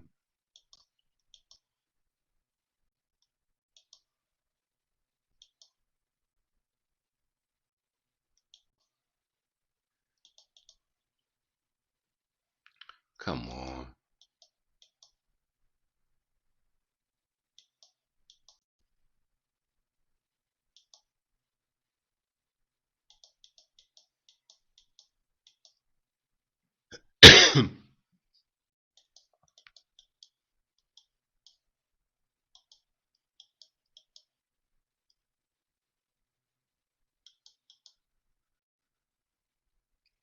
Charters as family trees. Colonists viewed their royal charters much like the Yorkists viewed their genealogical scrolls. You hear that? Colonists viewed their royal charters much like Yorkists viewed their genealogical scrolls. They were legal proof that they were of the same blood and laws as England. The alien accusation, just as the Yorkists called Lancasters French to legitimize them, the British Parliament in 1760 began treating the colonies like foreign territories for tax purposes, like the Stamp Act. The colonists fired back, citing the 1350 statute to prove they were legally not foreign. Now, how can you do that when the only thing you proved to identify citizenship was the Naturalization Act of 1790? Why are you using a notice ultima re when you're not an Englishman or woman? Why? So the summary impact.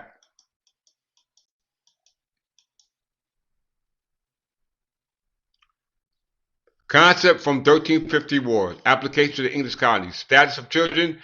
Guaranteed that children born in the wilderness were legally English heirs. This goes back to the Exodus, brothers and sisters, when we were taken or claimed to be taken from our land and transported to somewhere else and left in the wilderness for God to speak to us.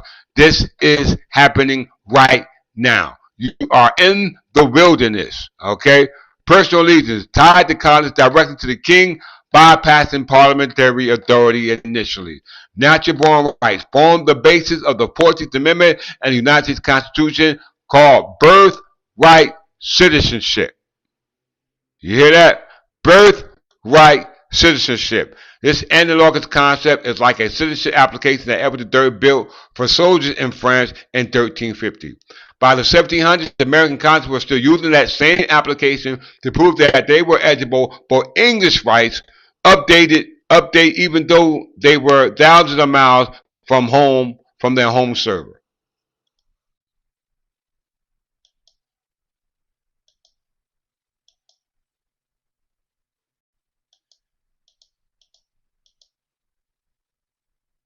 That's very important because let's look this up.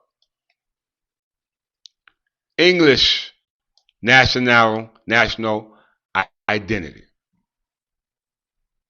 English national identity. First paragraph. According to some scholars, the natural identity of the English as the people or ethnic group dominant in England can be traced to the Anglo-Saxon period. Okay? The Anglo-Saxon period.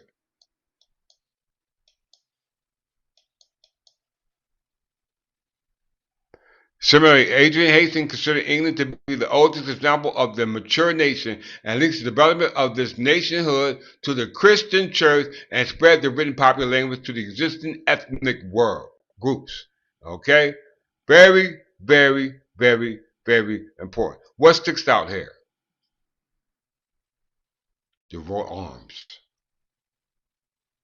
We're talking about the national identity linked to the Christian church. And we know the Christian church, for us, is the English church. Okay? And we call it now, because of our incorporation, as the Third Temple English Church of England, going all the way back to the Benedictine Reformation that was done by King Edgar the Peaceful, which was inclined to the crown of England because of that office that King Edgar, which I am now incorporated, holds. All right?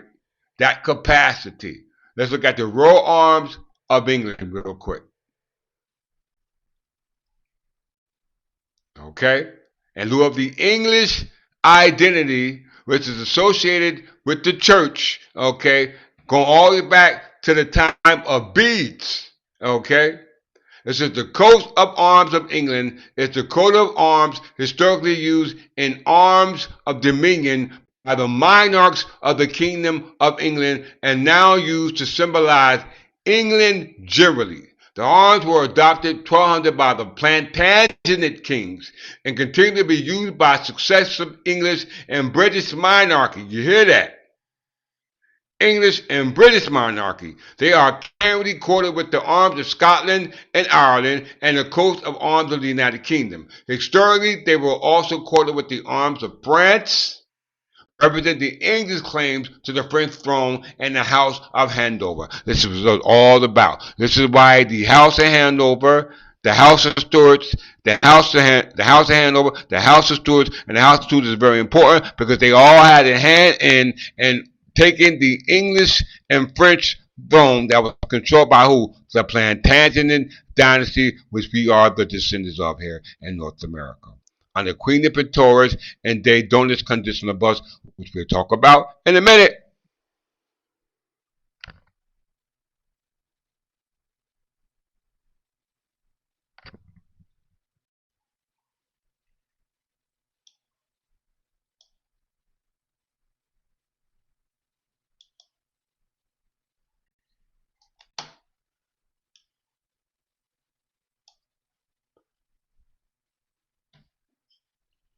And Bede said, the history of the English people are a. Where is that? Oh, I just read that. Okay, let's go back. Back to the lesson.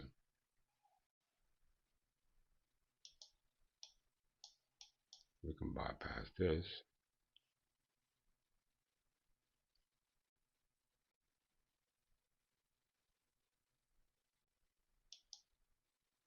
Have any of you heard anyone that knows the history so well as I do?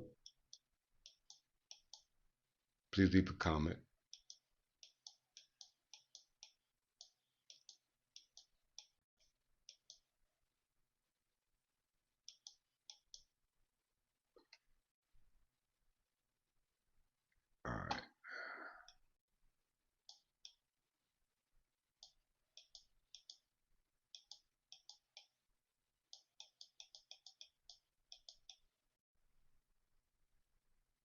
My bypass right here.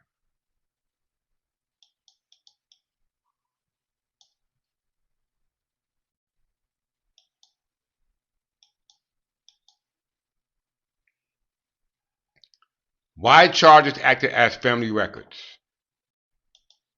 Why charters acted as family records? Before modern birth certificates or census records, charters, the medieval equivalent of property deeds, provided vital genealogical clues.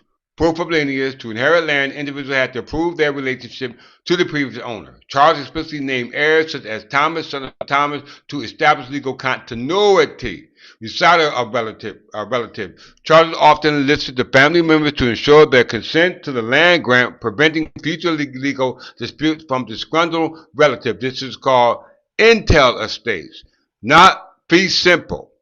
Fee simple was an alternative to an entail estate. The entail estate is an estate that cannot pass. It can only pass to what we call heirs. This was passed by who?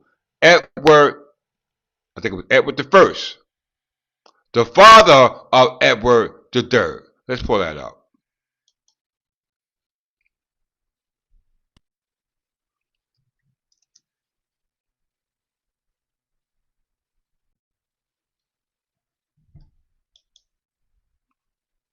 How many of you heard of these terms? These are in the statute right now. Modern day New Jersey statutes, these laws still exist.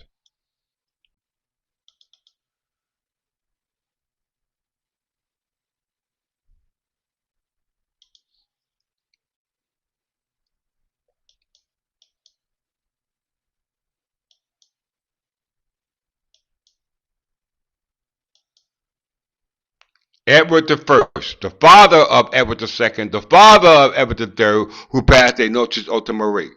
They passed this act, they Donuts Conditionalibus, or the Estates Entails Act, going all the way back to 1285. It's an English statute going back to Westminster. It originated the law of entail, forbidding the landowner to sell his land except to his what? Heirs.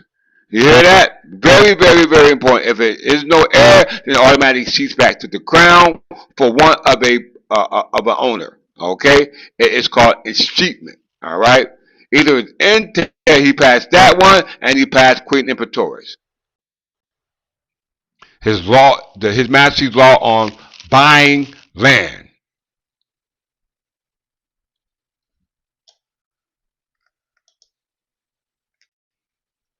I'm going to show you the historical, and I'm going to show you it in the statute. Modern day statues of the same capacity that our ancestors had that are still alive today.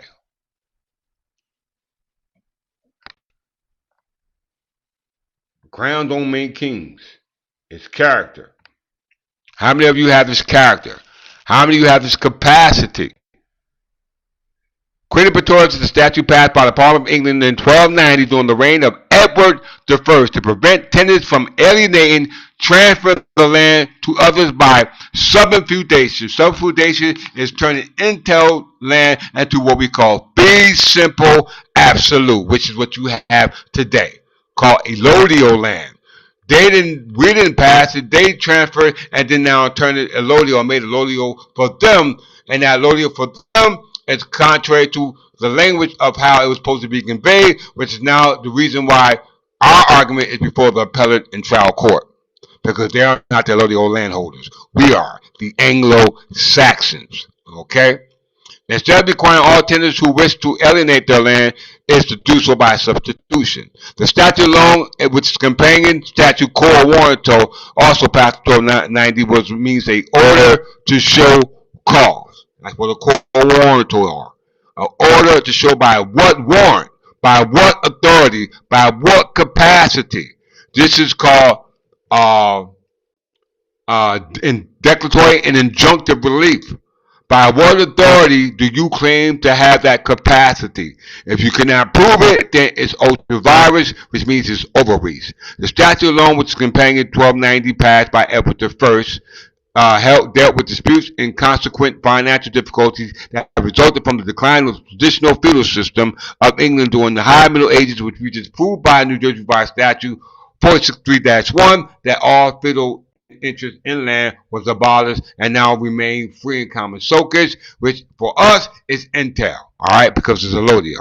The name Queen Pretorius derived from the first two words of the statute in the original medieval Latin, which can be translated as because the buyers, which is a long statute of our Lord the King concerning selling and buying of land. Once again, concerning the buying and the selling of land. We find those statutes right here in the present day.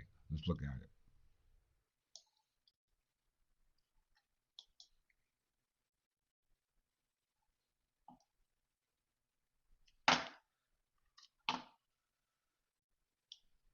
Queen of Pretorius, right here.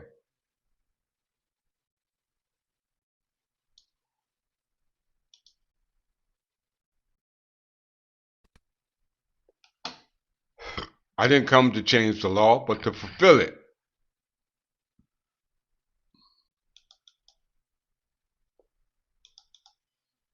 This is 26 statute. Statute Quina Imperatoris Terranum. Same law. Am I tripping or what? Am I tripping? All right. Where's the other one?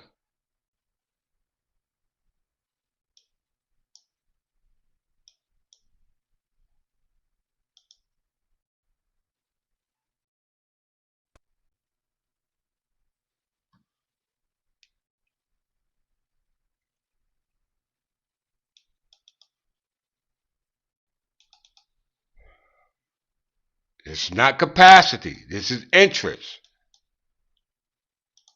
Estates entail. Whenever any conveyance, will, or instrument in writing shall hereafter be made whereby any grantee, not grantor, we know the grantor is Edward I.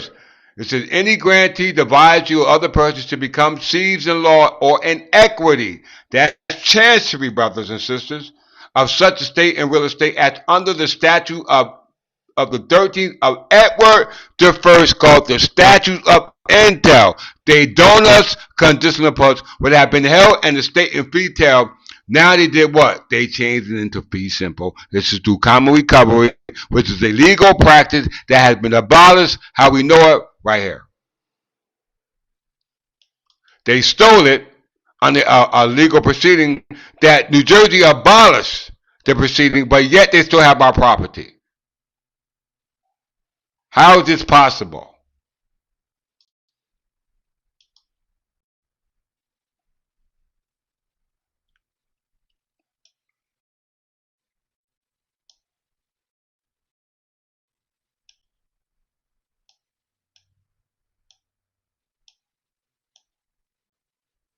Fines and common recovery are abolished. That means that fee simple are now returned back to Intel estates.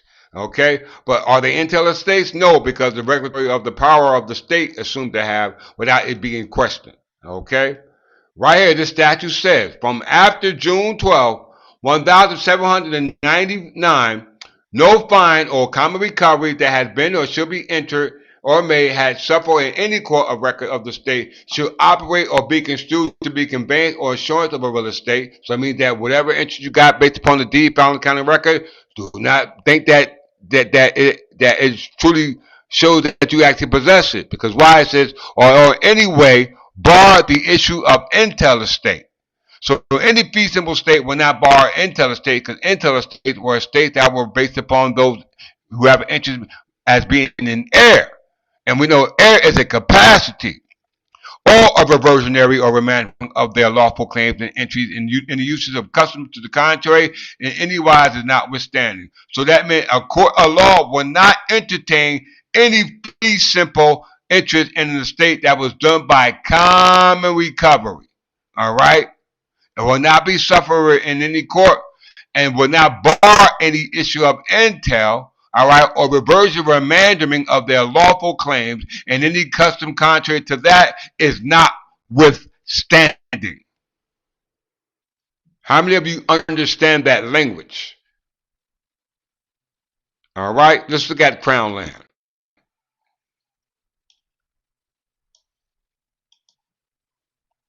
What is crown land?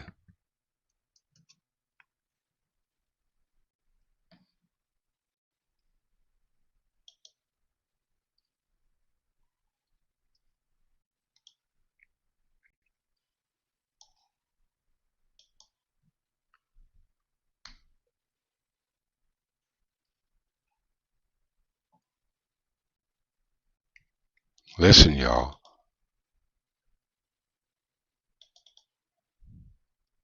Listen. Crown land.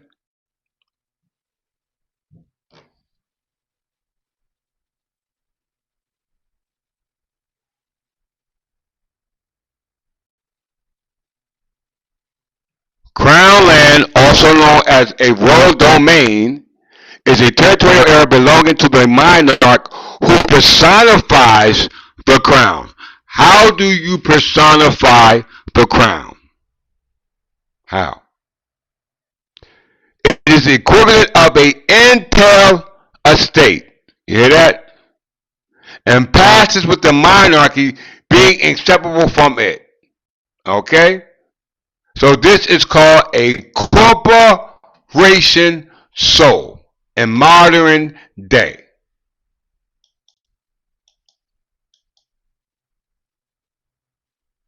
English common law never developed a concept of state. It left supreme executive power with the monarch. The concept of the crown as a corporation sole developed in the Kingdom of England as a separation of the physical crown and the property of the kingdom from the person and personal property of the monarch. Let's look up corporation sole. A corporation sole is a legal entity consisting of a sole incorporated office occupied by a single sole natural person.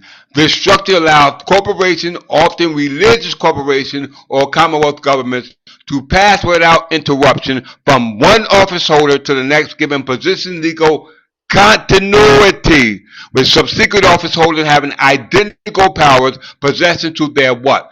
Predecessors. This is what it's all about, brothers and sisters. That character of a king, not just the crown or the regalia, the character.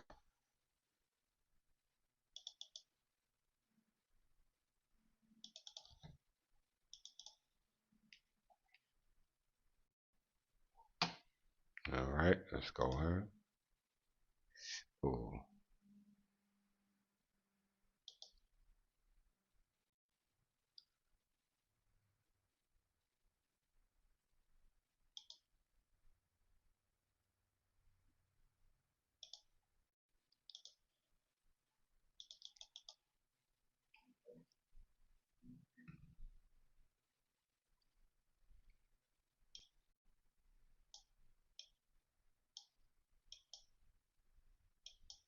Let's go to page 112.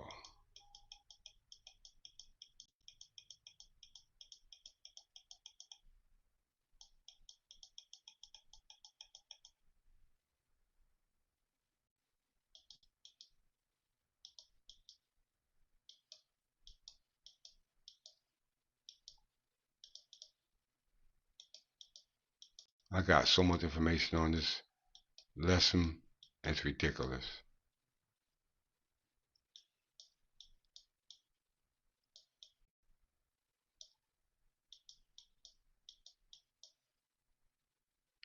I'm gonna make it simple for y'all.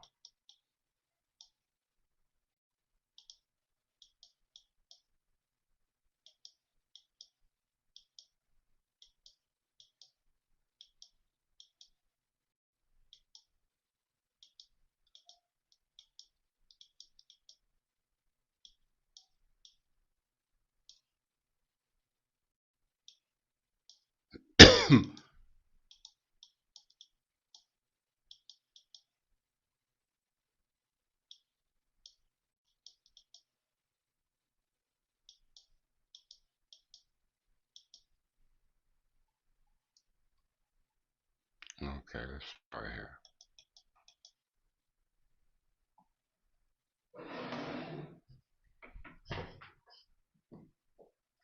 right back, brothers and sisters.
Okay.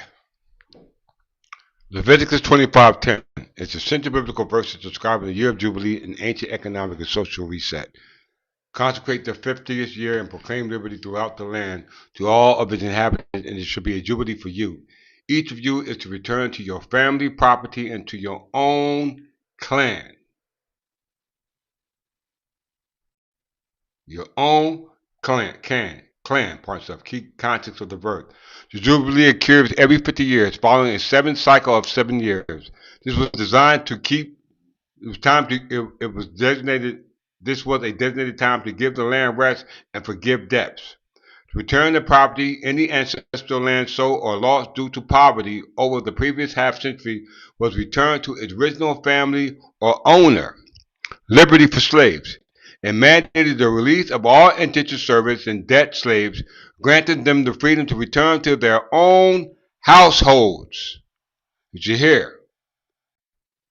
So the main framing or the main purpose and intent based upon the spiritual application as supposed to be applied in secular manner in lieu of Leviticus 25 verse 10, which you need to realize that in your modern day lives, all right, will only come through what? The law. I didn't come to change the law, but to fulfill the law. Okay?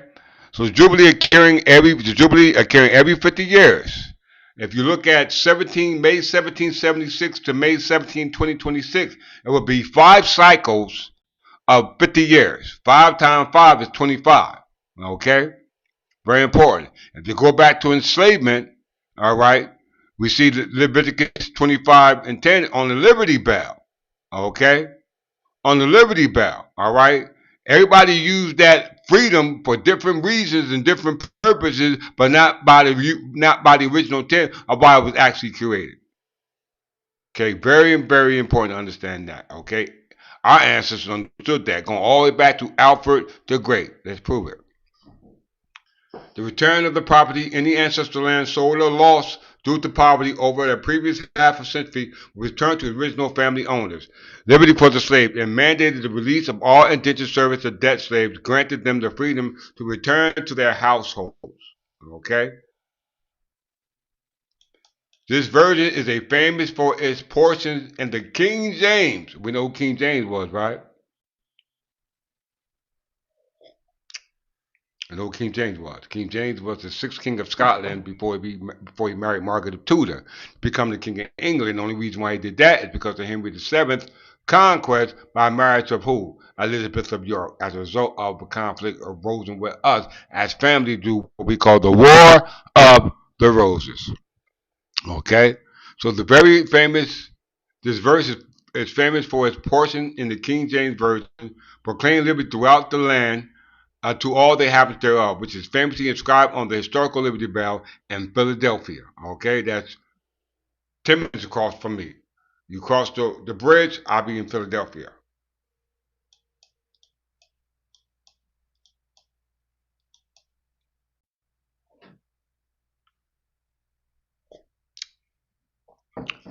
Leviticus 25 verse 10, Magna Clause 1 and 36 and the 14th Amendment together form a historical lineage of codified liberty and protection of property and foundational principles of equal legal standing. I repeat, Leviticus 25 and 10, the Magna Carta Clause 1 and 36, and the 14th Amendment together form a historical lineage of codified liberty and protection of property and foundational principles equal legal standing. Okay?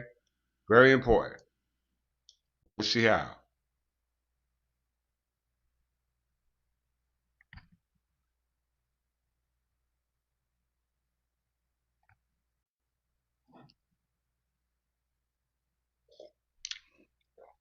While Leviticus provides a theological and economic baseline for restorative justice, the Magna Carta translates these rights into a constitutional constraint on a sovereign power, and the 14th Amendment universally scales these protections across an entire populace. You hear that? You hear that? While Leviticus provides a theological and economic baseline for restorative justice, the Magna Carta translates these rights into constitutional constraints on a sovereign power such as the states, United States, colonial power, etc., and the 14th Amendment universally scales these protections across the entire populace. This is subverbiage in Title 8 of the United States Code 1401, resulting from De Notis Ultima Re 1350 Act as a result of the Dominus Conditionibus and Queen Impetoris.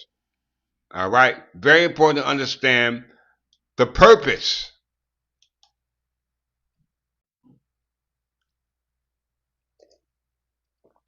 The legal and conceptual connection. The structural and philosophical evolution of these documents unfold across three core dimensions. One, the rights to liberty. Freedom from arbitrary bondage. Leviticus 25:10 establishes a divine imperative to proclaim liberty throughout the land to all inhabitants, specifically freeing debt slaves and ending generation bondage. Who does that fit? Us. Magna Carta Clause 1 formally grants the English Church should be free and shall have her rights entire, her rights entire, and her liberties inviolate. It introduces the concept that certain groups possess inherited liberties that the government, the king, cannot systematically strip away.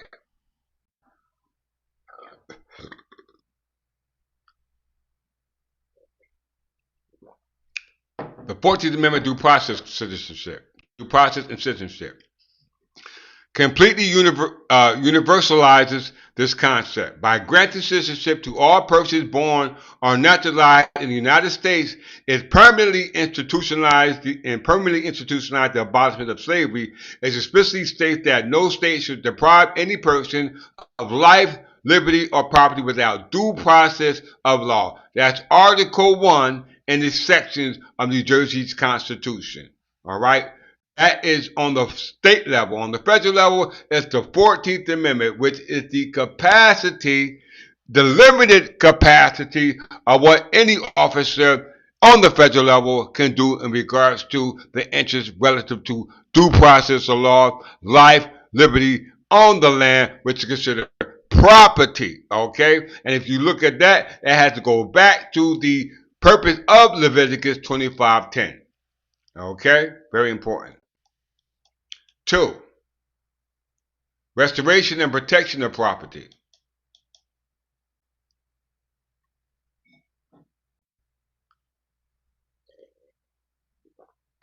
Leviticus 25:10 mandates an economic reset, where each of you is to return to your family property. This prevents a permanent underclass from being completely dispossessed of their ancestral wealth. Magna Carta Clause 36. We just met Clause 1.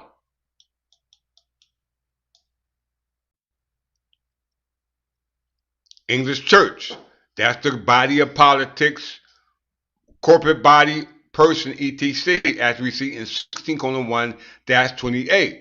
Because as heirs, when we were emancipated, our identity was lost. So as a result of that, it extended back to what? The crown.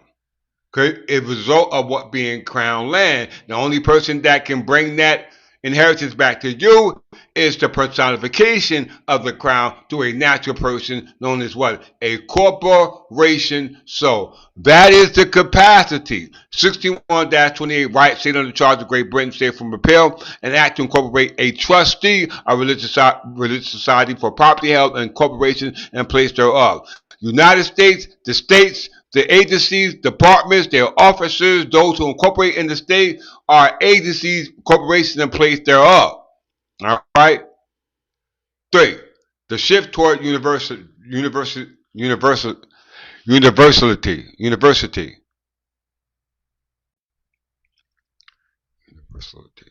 The progression, the scope of who receives this protection expands dramatically over time.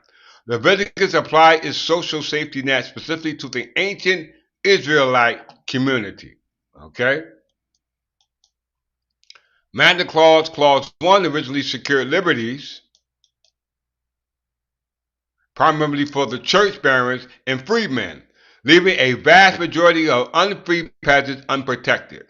The 14th Amendment removed all class, racial, or religious distinction, applying equal protection under the law to every single citizen. Just because you're born here does not make you a citizen. The only one who are citizens are just sanguineous, permanent domicile. Okay? Very, very important. Title 8 United States Code, Section 1401.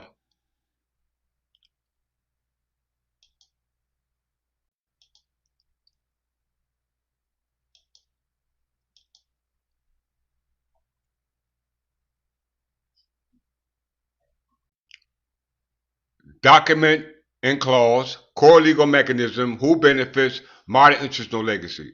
Leviticus 25:10, periodic mandatory social and economic reset, who benefits debtors, indentured servants, and displaced landowners. Modern institutional legacy, bankruptcy laws, debt forgiveness concept. These are consumer laws. Okay? Consumer laws, they made you consumers. Magna Carta Clause 1, core legal mechanism, sovereign recognition of institutional freedom, the church and the noble class, and separation of church and state institutional autonomy. You hear that? You hear that? Then we had the Magna Carta Clause 36, guarantees of equitable justice without financial corruption, who benefits free subjects of the realm, modern institutional legacy, rights to fair trial, the origins of the habeas corpus. Then the 14th Amendment, core legal mechanism, constitutional prohibition against arbitrary state discrimination, who benefits all citizen persons within the United States jurisdiction that were children of slaves. Hear that? Children of slaves. Your identity has been returned to you, and as a result of that, your heritage should be returned to you. You just don't know it's coming. Modern institutional legacy, modern civil rights, universal application, which they call the Bill of Rights, which is the first 10 Bill of Rights. 14 come after. Okay? Give me a thumbs up if you like what you're hearing.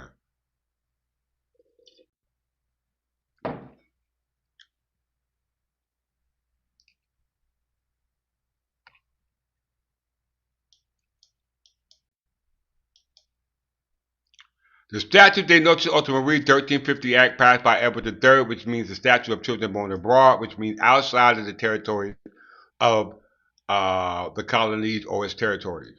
Okay? Or what we now call states of the United States or its territories.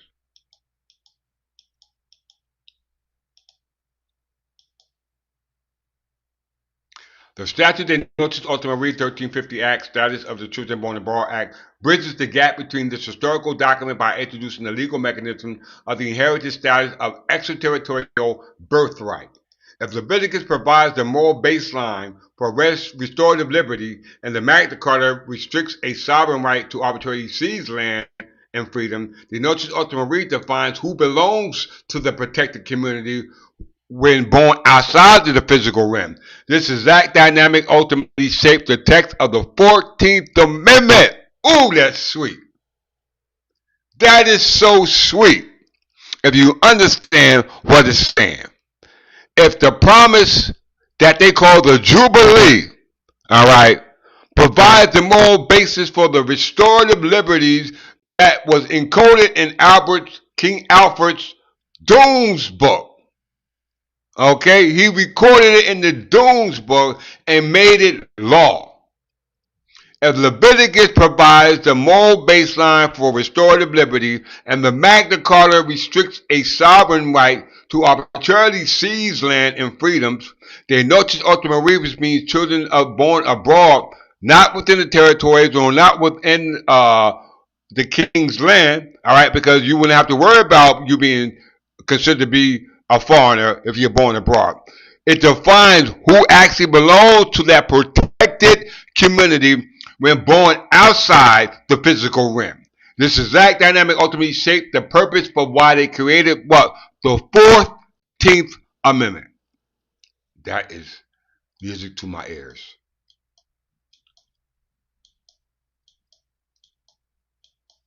One, property rights and biological inheritance.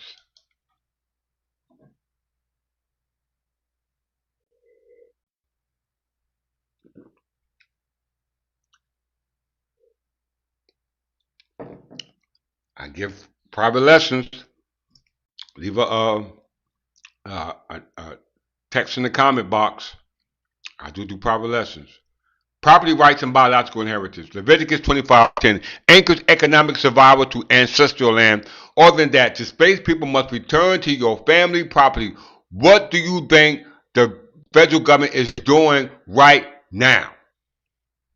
Magna Carta Clause 36 establishes a baseline of legal process to ensure a free man's property cannot be stripped, mined, or seized by the Crown without proper judicial inquiry. We ain't got to worry about the Crown of England or Crown of Great Britain or Scotland or Ireland because they don't operate under that system anymore. They operate under what they call secular law, which the only sovereign that you can claim right now is the states or what? The United States. Okay? Which is automatically ultra-virus, because if they said you sovereign, based upon the language of a sovereign, it will be in that constitution, and you do not, because it says no title of abilities ought to be granted.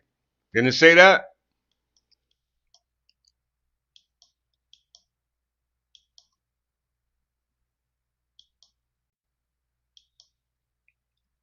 The Notice Ultimately of 1350 addressed a critical gap during the Hundred-Year War. English subjects having children while fighting or living in France, the statute declared that children born abroad to lower English parents had the same legal right to inherit property within England as those born on English soil. It ensured that being born overseas did not automatically make you a legal alien, stripping of property owning rights. Hear that? That's a capacity. The legal definition of liberty by birth. The 1350 statute introduced a pivotal shift in how English common law viewed the individual allegiance, and access to freedom. Before 1350, English liberty under the Magna Carta of 1215 was bound primarily to what? Jus soli, rights of the soil, which was part of the common law. De donis ultimari was a legal fix to protect those of just sanguineous permanently domiciled as a result of the War of the Roses. All right? If you were born within the physical kingdom, you were a subject, and you were born outside, you were an alien. The 1350 equation, notice ultimately, is codified just sanguineous right of blood into English common law. It established that if your parents were loyal to the crown, we know what the crown and crown land and personification mean. All right, your right to the English liberties and common law protection traveled with you across the sea. Follow the paper trail, y'all. Follow the paper trail. It don't get no better than this. The 14th Amendment and synthesis of the birthright. The 14th Amendment and the ultimate combination of the principles found in the Magna Carta, Leviticus, and Notice Ultimately. The framers of the 14th Amendment had to decide how to legally define a citizen to be permanently protected, let me read this again. The framers of the 14th Amendment had to decide how to legally define a citizen to permanently protect newly freed slaves from state discrimination. Now, in lieu of what we just read prior to that statement, very important to understand what it just said. To do this, they combined Jus soli, Magna Carta concepts of birth on the soil, and jus sanguineus. They notice ultimately, meaning that we are blood. All right? They notice ultimately concept of inherited political allegiance and to the citizen clause. All persons born or naturalized in the United States and subject to jurisdiction thereof are citizens. By requiring citizens to be subject to jurisdiction, the 14th Amendment echoed the 1350 statute core premises. The true legal standing and access to the constitutional liberties required a dual bond of geographic presence and political allegiance. Okay? Just because they call it something else does not mean it's not the same. Evolution and equation. This is where it gets good, y'all. You call it King Alpha's plan. Yes, you call it King Alpha plan. King Alpha the Great, the king of Wessex, the one who unified all the ancient Berber tribes as a result of the conflicts they had before they were unified. Okay? King Alfred the Great unification of the Anglo-Saxon tribes and clans in the late 19th century is the missing historical pivot. As explicitly bounds the biblical concept of Leviticus to the English common law, setting off the legal chain reaction that led directly to the Magna Carta, De Notice Ultimately, and the 14th Amendment. Before Alfred, England did not exist. I repeat. Before Alfred, England did not exist, meaning the land of the angels. It was a fractured landscape of warring tribes and localized clans and distinct regional kingdoms such as Wessex, Mercia, and Kent being systematically decimated by Viking invasions. These are foreigners, okay? Alfred connected these fragment pieces to a single nation using a brilliant tool, a unified, transcendent legal code. What code is that? Let's check it out.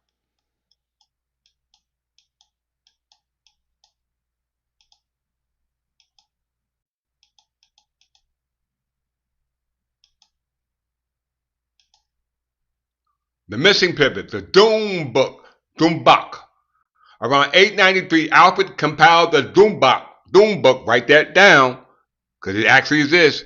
Doom meaning judgment or law. To force independently fiercely tribal clans to see themselves as what? A single people. He stripped away localized tribal customs and prefixed his legal code with the Mosaic Law, translating the Ten Commandments and a large portion of Exodus, Leviticus, and Numbers into a vernacular Old English. By doing so, this Alfred established a historical sequence.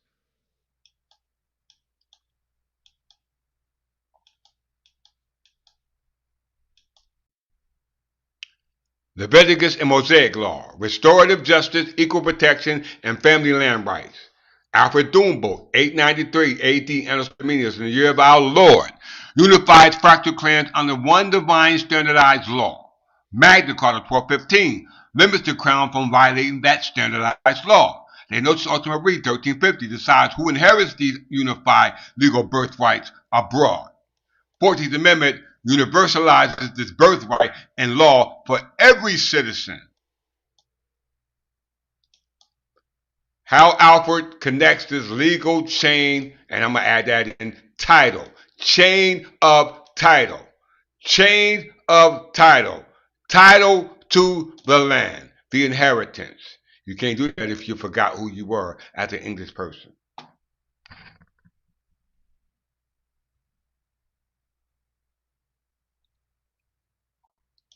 How Alfred connects the legal chain. From Leviticus 25 to Alfred Doom Book standardized equal justice. The Leviticus baseline. Leviticus 25:10 established a standard of systematic restoration, releasing of debt, slaves, and protecting ancestral property boundaries. The Alfred connection. Alfred used this exact biblical concept to crush the ancient Anglo-Saxon tribal tradition of blood feud, where clans spent generations killing each other over private disputes. He replaced tribal vengeance with a centralized system of fines and sanctuary. Most importantly, he commanded his judges doom very evenly. Do not doom one doom to the rich, another to the poor. This directly important to the egalitarian principle of the Mosaic Law to unify the tribes under a single ethnical umbrella. 2. Like, share, subscribe. Free and common focus to $ Clifford Jefferson L. I also do classes. Please leave a text in the comment box. 2. From Alfred to Magna Carta, Clause 1 and 36, creating the law of England, the tribal problem. Before Alfred, a king of Wessex could not easily rule a citizen of Mercia because their clan laws were entirely different. By blending tribal customs to one unified text, Alfred laid the absolute foundation for the what? English common law. Magna Carta evolution. By 1215, Plantagenet crown, all right, the Plantagenet crown under their seal, all right, we know these were the kings of England and France. When King John, son of Henry II, the son of Godfrey, the fifth count of Manju, the son of Folk, the ruler of Jerusalem, all right, when King John tried to arbitrarily seize land and abuse his subjects, the barons did not ask for new rights. You need to know the history of why he abused his barons. They were rebels.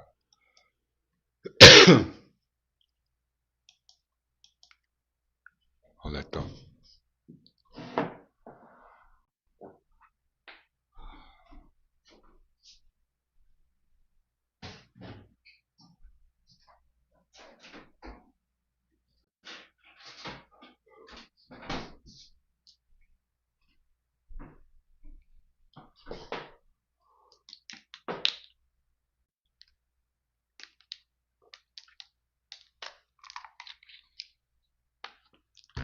The Magna Carta evolution by 1215, when King John tried to arbitrarily seize land and abuse his subjects, the barons did not ask for new rights. They demanded that John respect the ancient unified law of the land that was developed by Alfred's baseline. Clause 36 ensured fair judicial inquiries directly descended from Alfred's insistence on impartial court judgment over tribal favoritism. You hear that? 3. From tribal identity to de notis ultima re, 1350, defining the English birthright, the Alfred pivot. Before Alfred, your legal status depended entirely on your local clan or geography. Alfred successfully shifted his people identity from a regional tribe to a spiritual and political covenant. There was no separation of church and state as it was in 1702. It was a what we call a fusion of government. Okay, the Anglican, the English nation, or the tribal spiritual political covenant, the Anglican or the English nation, which is the English church, not the Church of England, but the English church. Very different. The 1350 evolution, because Alfred successfully codified what is legally meant to be English, generations later, the rim could easily pass de notis ultima re. It established that if you belong to the specific unified legal community by blood, just sanguineous, your absolute right to inherit English land travel with you anywhere in the world. Did you hear that? That was King Alfred's plan. The final synthesis.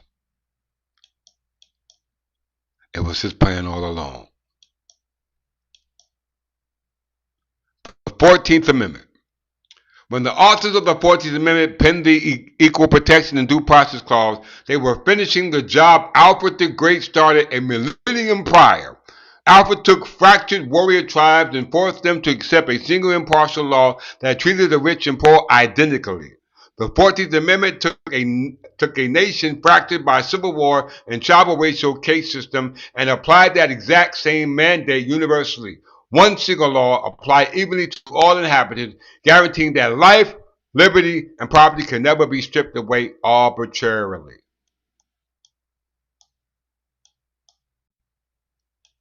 The heritage preserved under New Jersey Revised Statute 46-5, 46-10, or 46-15. The statute we just read in modern day on New Jersey Revised Statute Title 46.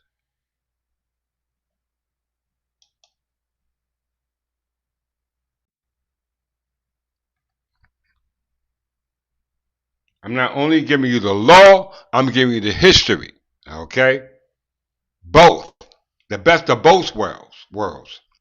To understand how Queen of Pretorius, His Majesty's laws on buying and selling, and the statute in regards to capacity to have a right in possession of an estate from the actual grantor, which would in fact be the Queen, which is known to an entail estate, which is called the Donuts Conditions Bus of 1285, were passed. We have to look at King Edward I, King of the Plantagenet Crown. Edward I passed these laws to solve a massive crisis of his era. Landowners were cheating the crown out of taxes and military service. Through these two statutes, Edward I radically reconstructed English property law, accidentally created a foundational property legal system still used in the English-speaking world today. I know it is because we got the statutes to prove it.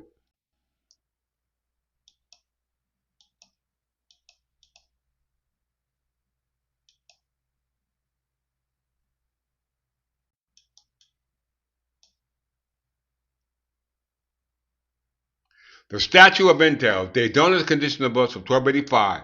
Before 1285, if a Plantagenet noble wanted to shore his land stayed in his family forever, he would grant it to my son and the heirs of his body. However, English courts kept ruling that if the son had a child, he fully owned the land and could immediately sell it off, ruining the family lineage. This is called subimputation. Okay? The statutes of entail forbid subimputation. As a result of that, Queen of Pretorius was passed to prevent that.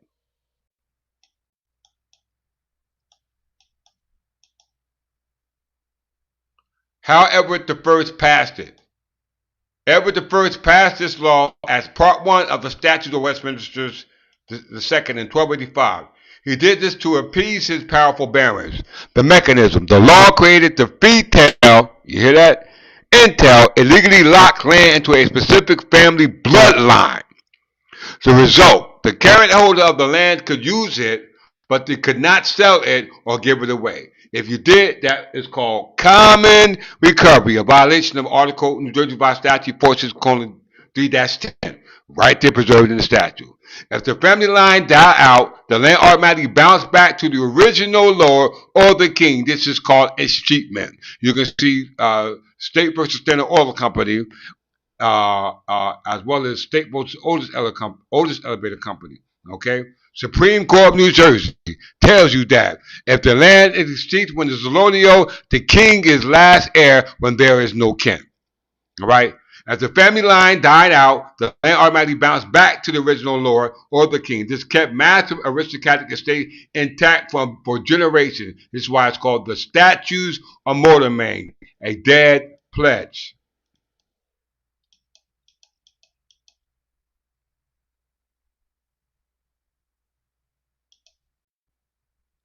Statute Queen and Pretorius 1290. By 1290, a massive tax evasion scheme called subfeudation, I just said it, was ruining the kingdom's finances. When the lord needed money, instead of selling his land outright, he would lease it to a tenant. This is where landlord-tenant comes from, who leased it to a subtenant, creating a massive confusion and chain of feudal lords.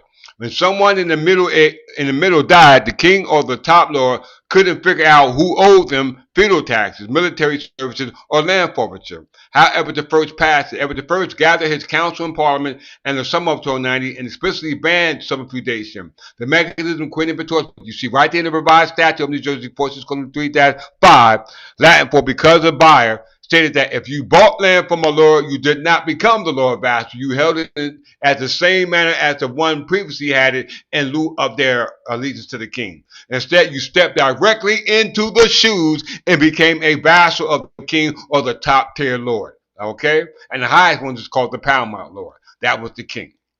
The result, it made land freely buyable and sellable, alienatable for the first time in English history, but ensured all tax and loyalties funneled straight to the top. This is called the pyramid.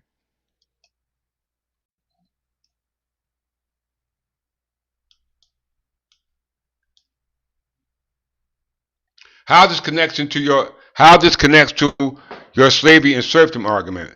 These two statutes perfectly illustrate how the plantation elite viewed England as a corporate asset and ordinary people as a machinery attached to it.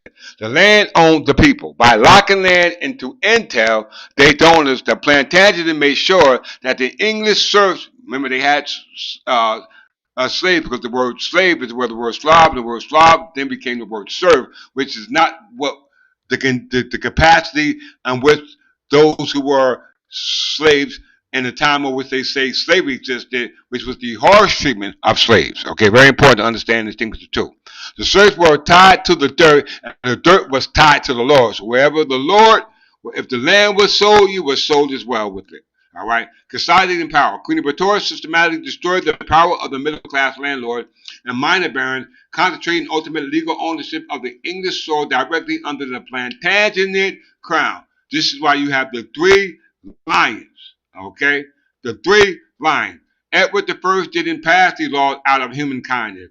He passed them to make sure that every acre of English soil and every English person working in permanently generated money and soldiers for his empire. Okay? For his empire. No different than what you see today. Okay?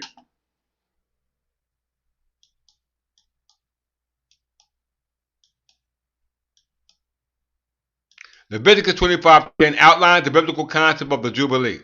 Proclaim liberty throughout all the land and to all the inhabitants thereof. It shall be a jubilee unto you, and you shall return every man into his possession, and you shall return every man unto his family, clan,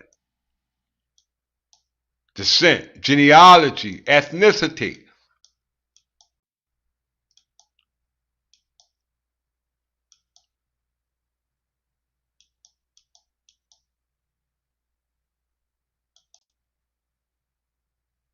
King Edward I and his legal advisor were deeply religious medieval Christians who knew the Bible thoroughly. You hear that? They ain't talking about the King James Bible because King James didn't exist at that time. Okay? When they drafted the Statutes of Intel Queen Pretorius, they were trying to solve a secular financial crisis by mimicking and twisting this exact Bible law. Here's how Edward I's property law directly links to and clashes with Leviticus 25:10. Let's see. The core legal concept in edible land. The biblical basis. Leviticus 25 states that the land ultimately belongs to God, not humans. And we know God is not a secular entity, nor is he a human, nor can he be seen with physical eyes. Okay? Corporations are not humans, nor do they have physical, tangible faculties. They are legal fictions that exist in law for whatever purpose they were created, i.e., a corporation soul. Therefore, if a poor Israelite fell into the debt and has to sell his ancestral land, and the sale is never permanent, every 50 years, the Jubilee, the land automatically reverts back to the original family. The Edwardian link. The statute of Intel de Donis Conditionibus used this exact mechanism. Edward I made aristocratic land inalienable. If a noble tried to sell his estate, the law stepped in and said the sale was invalid. Just like the Jubilee, the land had to be returned to the original family lineage. Okay? Preserved. Continuity. 2. Great distortion, protection, and oppression. While the legal mechanisms are identical, the intent behind Leviticus 25:10 and Edward I's law were completely opposite. Leviticus 25:10 was designed to prevent systematic poverty and slavery. It was a safety net for the poor. If families lost everything, the Jubilee guaranteed they would eventually get their freedom and land back. It kept wealth distributed. Edward I's law was designed to enforce systematic aristocracy and serfdom. The statute of Intel did not protect the poor. It protected the hyper wealthy. By ensuring that massive estates could never be broken up or sold, Edward I guaranteed that a few Norman plantation families would permanently control the wealth of England while keeping the serfs trapped on the land forever. Okay, and when you understand the authority of Edward I, this is a result of who would inherit the English throne. A lot of people tied into the family by marriage, by claim, etc., as in fact they do in the day. So I understand why Edward I did what he did. It was based upon the continuity of our possession of our lost estate. Queen Pretorius in the buying of freedom. Leviticus 25 also states that the person who falls into poverty might have to sell themselves into bondage, but they retain their right to be bought out of that bondage, redeemed before the Jubilee. That pretty much sounds like us. The link. By passing Queen Pretorius, Edward I allowed land to be bought and sold freely on the open market for the first time as long as taxes went to the king. This is called revenue. The paradox. This actual backfire on the plantation elite. Over the next 2 centuries, wealthy commoners and former serfs used Queen Pretorius to buy up pieces of land. This is as a result of the fall of the plantation kingdom as what we call the Bosworth conflict. By acquiring land, they effectively redeemed themselves from the feudal bondage, intentionally triggering a slow English version of the Jubilee that helped dismantle serfdom. The 1350 Act we are referring to is officially known as the Notice Ultimately, the Statute of Children Born Abroad, passed through the time of Edward III, Edward I's great-grandson. The statute linked directly to the Statute of Intel de Donis, and if they don't lock English land into a rigid family bloodline, their notice ultimately serve as the biological border control for those bloodlines. Did you hear that? Did you hear that? Very, very important. If they don't consider the books lock English land into a rigid family, i.e. bloodline, then their notice ultimately children born abroad serve as a biological border control for those bloodlines. Okay, very, very, very important. The link between these laws illuminates how the Plantagenets used legal code to manage their wealth, maintain geopolitical power, and control their subjects across borders. Okay? Very important.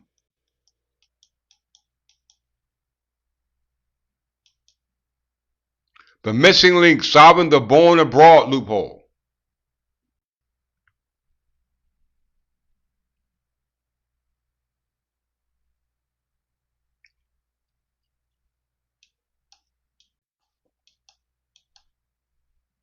The missing link. born abroad, loophole. By 1350, the 100-Year War was raging in France. English noble knights and soldiers were living, fighting, and having children beyond the seas. Marie Para de la Moire. This created a massive crisis under the rules established by the Donuts. The problem: common law dictated that a person born outside of the rim in England was an alien. Under English law, an alien could not inherit English land. The legal class: if an English lord died fighting in France, his fetal entail dictated that his estate must pass to the heir of his body. But if those heirs were born in an English camp in France, the law viewed them as a foreign alien who could not inherit English soil. Solution: Edward III passed a notice ultimarie, a legal fix, to declare that children born abroad or to English parents possess full inheritance rights. Just sanguineous, i.e. permanent domicile, i.e. 14th Amendment, and explicitly passed the loophole, ensuring that the legal change created the donuts would not break just because an heir was born on a foreign battlefield. Mm-mm.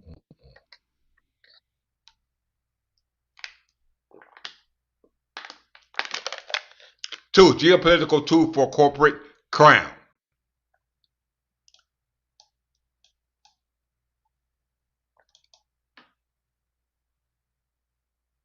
Edward III did not pass this act out of fairness to soldiers' families.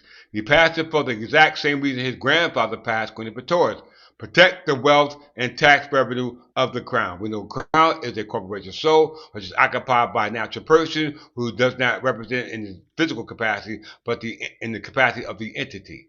If children born in France could not inherit massive English estates, would legally face forfeiture. Hear that? Or drift into legal limbo.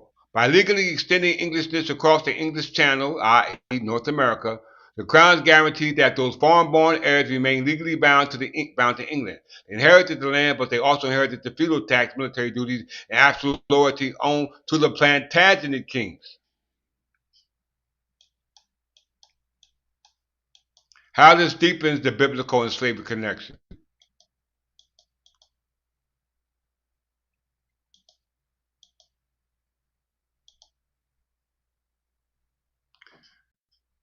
When you tie the Notice Ultimarie back to Leviticus 25:10 in the concept of permanent servitude, a dark legal philosophy emerges. Leviticus 25:10, God owns the land, freedom returns to the person. Okay? Returns to the person. The Dildonic condition of the Busatory with defied aristocracy locks the land, binds the people into it permanently. And they Notice Ultimarie, the bond follows your bloodline even across oceans. The escapable feudal bond.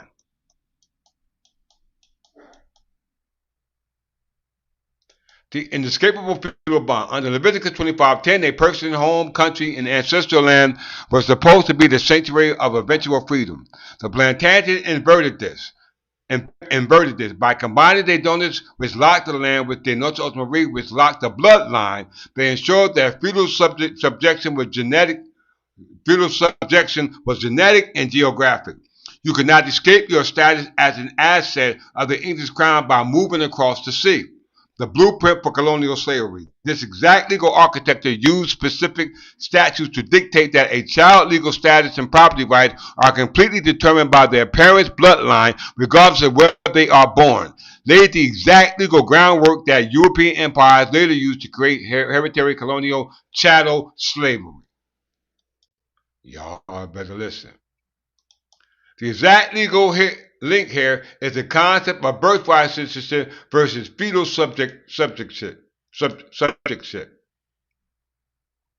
When the United States drafted the 14th Amendment to destroy the legal remnants of slavery, and when New Jersey courts synchronized this with New Jersey's Constitution, they explicitly relied on and inverted the exact medieval framework created by the Notice Ultimarie of 1350. The historical evolution connects these elements through the three specific legal principles. 1. The Notice Ultimarie as the blueprint for citizenship. In 1350, the Notice Ultimarie established the rule of jus sanguinis, bloodline, permanent domicile, which is citizenship inherited by bloodline for English people born abroad. However, English common law also relied on jus soli, citizenship, subjectship, by soil, meaning anyone born on English dirt automatically became a permanent subject of the king, which is in question now before the Supreme Court. The plantation intent. This was a trap. If you were born on the king's land, you could never legally escape your feudal obligation, taxes, or status. So it was not a trap for us, it was a trap for them. Okay? It was a trap for them because by them using our laws, trapped them into the obligation of returning the land as established by Leviticus 25:10. As a result of we meeting the same capacity of those who had the capacity to have the inheritance returned back to them as a result of their severness from the interest that runs with the land, which was encoded in King Alfred's Doom's book. Okay, the judgment and the law.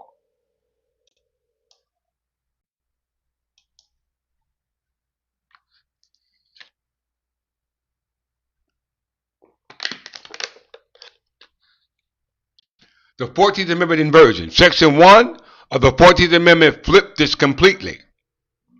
It took the old feudal rules of born on the soil just soleil. Listen, y'all. Listen. If you haven't listened to anything I said within the past 2 lectures, you better listen to this one. This one little portion. The 14th Amendment inversion. Section 1 of 14th Amendment flipped this completely. It took the old feudal rule of born on the soil, just soleil, and transformed it from a tool of permanent subjection into a tool of permanent freedom. It guaranteed that anyone born in the United States, including newly free black Americans, were automatically a full, free subject or citizens, not to the state who assumed to have the capacity, going back to the origin of where this freedom comes from. All right? They don't have that capacity, and once you challenge it, you realize that they're in overreach. They stepped in the shoes that they do not own. Okay? The connection between New Jersey and the 14th Amendment is historically volatile.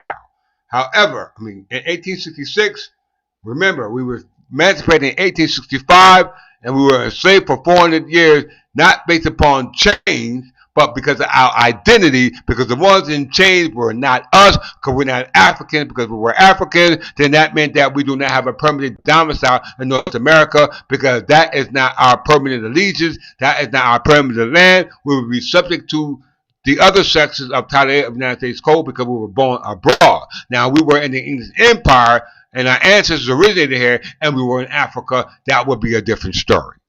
Okay?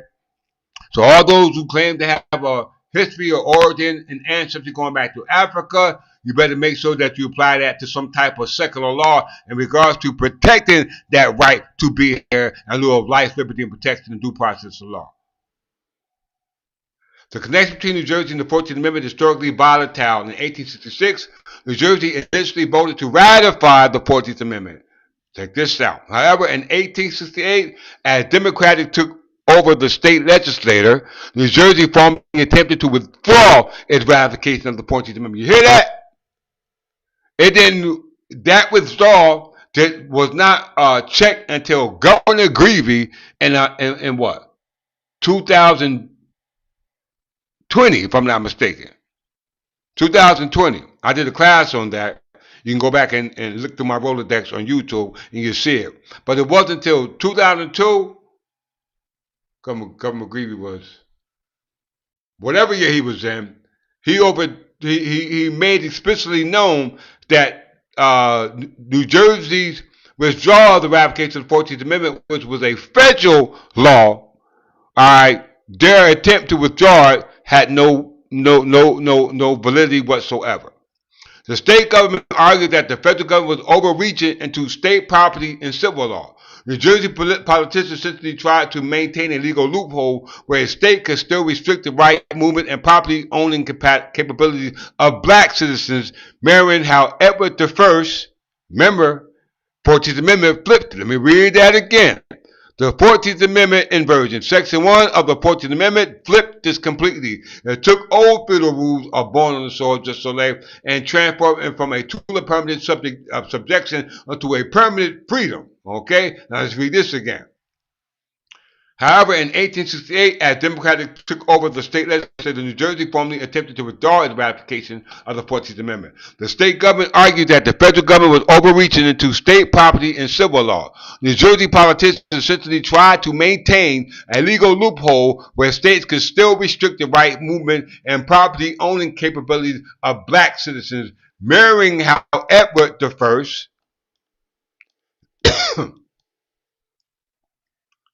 and Edward III used property law to restrict ordinary people. All right, and once again, to understand what people they're talking about, you must know the history, and majority of you don't. All right, Congress ignored New Jersey's withdrawal and ratified the amendment anyway.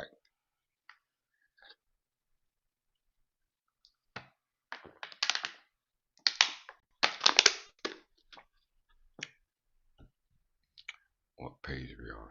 We're about to come to my closer.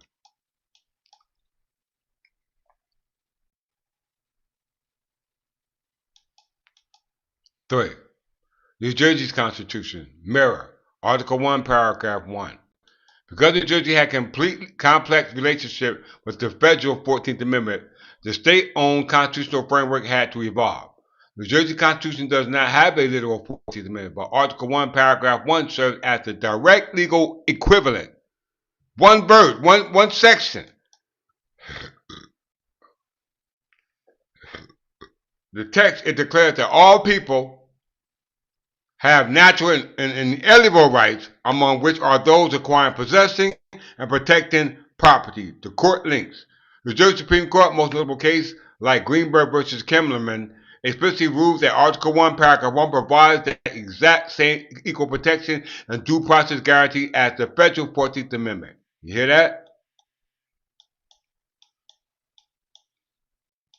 The ultimate historical inversion. 1350, de noche ultima federal law dictates your status and blood soil to keep you a subject. 1868, the 14th Amendment destroys federal remnants and guarantees birthright freedom. Constitution Article 1 enshrines its absolute unalienable right to own property freely. By linking these together, you are seeing the ultimate defeat of the Plantagenet legal philosophy. No, not the defeat of the legal philosophy, but the understanding of the legal philosophy of those who don't understand the Plantagenet capacity. All right? Once again, because somebody else is living or stepping into the shoes of the Plantagenet kings and queens, heirs, and descendants, and don't have the authority to do so. Okay? So those who were consider themselves subservient to the Plantagenet were those who are not of the bloodline. Okay? Because we would not enslave our own bloodline. All right? Once again, all right. Under De Don's conditional books and then De noche ultima, the land owned the family and the family owned the person. You hear that? Under De Don's, under De Don's and De noche ultima, the land owned the family and the family owned the person. Now, what's wrong with that? 2. Under the 14th Amendment and the New Jersey Constitution, the person is entirely free and the person had an inalienable right to own land. That meant not just you, but your family had a right to that land.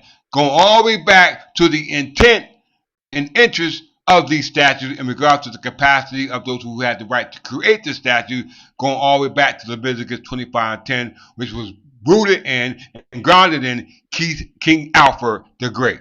Okay? Slavery's lost and lost identity. As I come to my close. When a person becomes a slave of lost identity, they experience a ultimate destination of the legal and philosophical trajectory I have traced.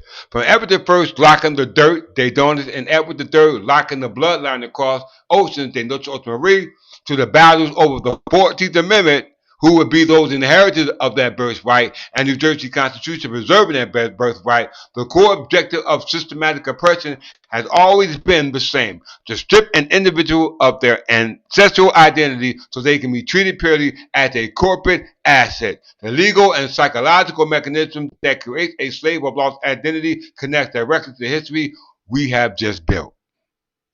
Okay?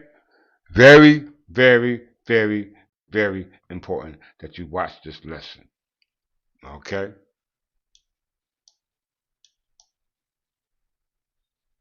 Legal alienation, the erasure of ancestry.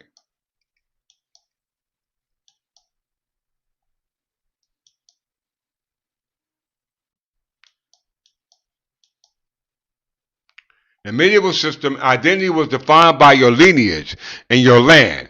If the king or a lord could legally separate you from your ancestral land, you lost your legal standing, political standing. Not civil standing, but political standing. And colonial chattel slavery, which grew out of the precise English property laws, this concept was pushed to its absolute extreme through a legal doctrine called natal alienation.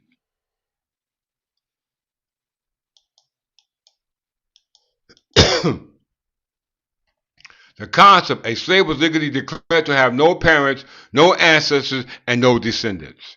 The mechanism, even though they noticed ultra marie protect the English bloodline across borders, colonial laws explicitly inverted these for enslaved people. They decreed that a child's status followed the condition of the mother, which is partu sequitur, Beatrim, completely erasing the ancestral name historically and lineage linked to the father, going all the way back to what we call Elizabeth of York. Okay? And I'm going to end on that note, not on this. Biblical inversion of Leviticus 25:10, the concept of slave and loss of identity in the exact antithesis of Leviticus 25:10. The Jubilee command. The biblical text explicitly orders, you should return every man unto his possession, and you should return every man to his family. The Jubilee recognized that true freedom is impossible without knowing your family and having an ancestral home. It is the restoration of identity. Okay? Slave system. The legal machinery of the plantation and later the American slave states operated by making the return to the family possession legally impossible. I beg to damn differ. I beg to differ.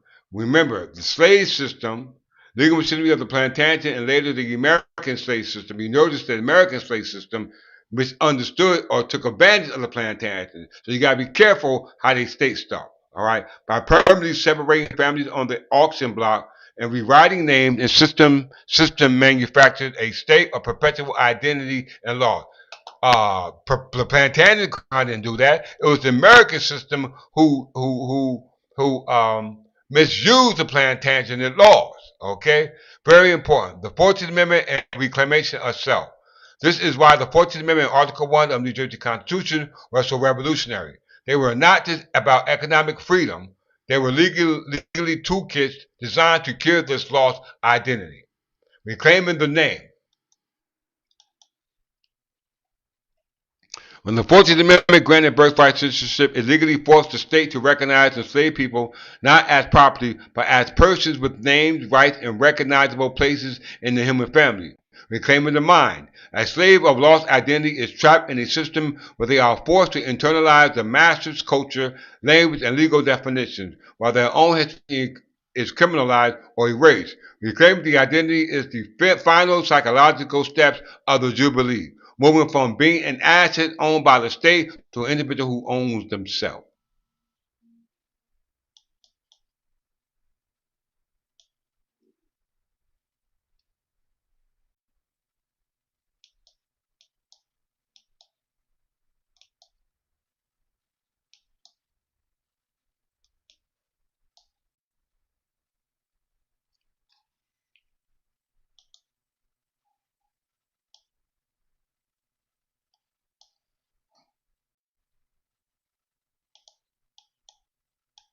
I'll do part 2 tomorrow.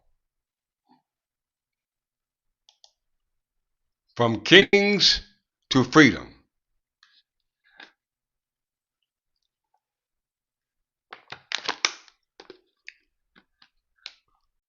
Black people in America and New Jersey, as well as any state within the United States, as well as in the United States territory or across seas. We are one people, under one law, under one heritage, having one destiny. Okay? God's law, liberty, justice, equality. Liberty is our birthright. Okay? Through Edward the First, Edward the Second, and Edward the Third's historical capacity and interest relative to the land which protected us. Where the Spirit of the Lord is, there is liberty. 2 Corinthians 3:17. Point one.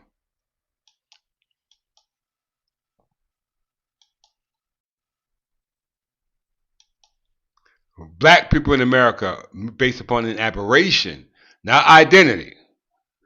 Black people in America, brought to America against our will, black people endured enslavement, injustice, and denial of our God-given rights, but we never lost our humanity, our faith, and our hope. Now, when you understand black people in America, we must understand it based upon not us being brought over on slave ships, but based upon the purpose of the Jubilee in regards to the enslavement of our identity, which occurred 40 years prior to our emancipation, and that will go back to Elizabeth of York, the wife of Henry VII, who took over our estate and transferred it to Alfred the Great, transferred it to King James, on down to those other successors, which I explain in part two, which I'll do tomorrow. So please do not forget to tune in for tomorrow for part two.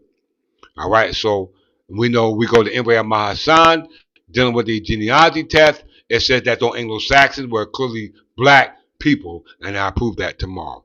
Point two, God-given rights can never be taken. We are created by God. We are equal. We are entitled to life, liberty, and pursuit of happiness and the protection of the law. These rights belong to us by birth and by our Creator. Point three, through struggle, we rose. Through faith, resistance, and generations of in silence, black people fought for freedom, education, land, and the right to be free in every way. Our struggle built the foundation of this nation. 4. New Jersey, a beacon of justice. From early freedom seekers to today, New Jersey has stood as a place of refuge, opportunity, and progress for black people. The Garden State continues to lead the way. 5. Our future is written by us, for us, not against us. We honor our past. We protect our present. We build our future. Unified in faith, truth, and purpose, we walk in the legacy of kings and the freedom we were born to have. New Jersey law affirms, protects, and secularizes our rights. Key. New Jersey statutes secure our property rights, our inheritance, and our legacy. 6. New Jersey revised statutes secularize property rights for all people who are permanently domiciled based upon the inheritance that was promised based upon their notice ultima re in lieu of the Magna Carta that had the spirit of the Leviticus 25:10. New Jersey law adopted and secularized the principles of the property, inheritance, and conveyance for all people. Our rights to own, inherit, transfer, and enjoy properties are protected by statute, not by race, but by law, i.e. deed, property deed, i.e. charter. Forces going through -1, which we read, interest in real property. It establishes and protects every person interest in real property, your land, your legacy. Forces going through -2, conveyance. Validates the transfer of property rights through lawful instrument. Your right to give, sell, and pass on what you own. Forces going through -5, descent and distribution. Ensures the property is passed to heirs according to the law. Your family, your inheritance, your future. Fortune's going to do -10, heirs and next of kin. Protects the right of heirs to inherit lawfully and equally. Your bloodline is recognized. Your rights matter. Fortune's going to do -15, rights to take by descent. Affirms the right of heirs to take property by descent. Your right to inherit cannot be denied. And 60:1-28, which started it all. Corporations and legal capacity. Provide the legal capacity to hold or manage property through corporate and legal entities, building businesses, building wealth, building freedom. Our legacy, our law, our freedom. Our ancestors dreamed it, our forefathers fought for it, our community built it, our children would inherit it. Freedom is not a favor, it's our birthright. These statutes reflect and secularize principles of property, inheritance, and succession, transforming these from common law tradition into a civil law of New Jersey and enforceable for all people. Honoring the past, protecting the present, securing the future. One people, one law, one destiny, forever free. And with that, I'm greeting you as I always meet you in the love and in the spirit of our past and gone ancestors and realize that, you know, your identity is very important in lieu of you understand that we are free people. And with that, you definitely need your nationality. Okay, so like, share, subscribe, as well as donate free and common circles to $ Clifford Jefferson L or to the Third Temple English Church of England, as well as subscribe to Archbishop Belmont, with his illustrious teaching on our Irish descent, as well as all the other content we have on our actual website, known as the Third Temple English Church of England. Please go to that, as well as show your patrons to us, as well as I do classes, individual classes. So please leave a comment in the on the in the text, or you can email me at Clifford Jefferson L. Clifford Jeff Point. So CliffordJeb at gmail.com. Once again, CliffordJeb, JEB at gmail.com. You can email me there and we can communicate via email. So with that, I'm going to greet you as always meet you, and that is in love. And remember, as J. Cole said, crown don't make king, it's character. Peace.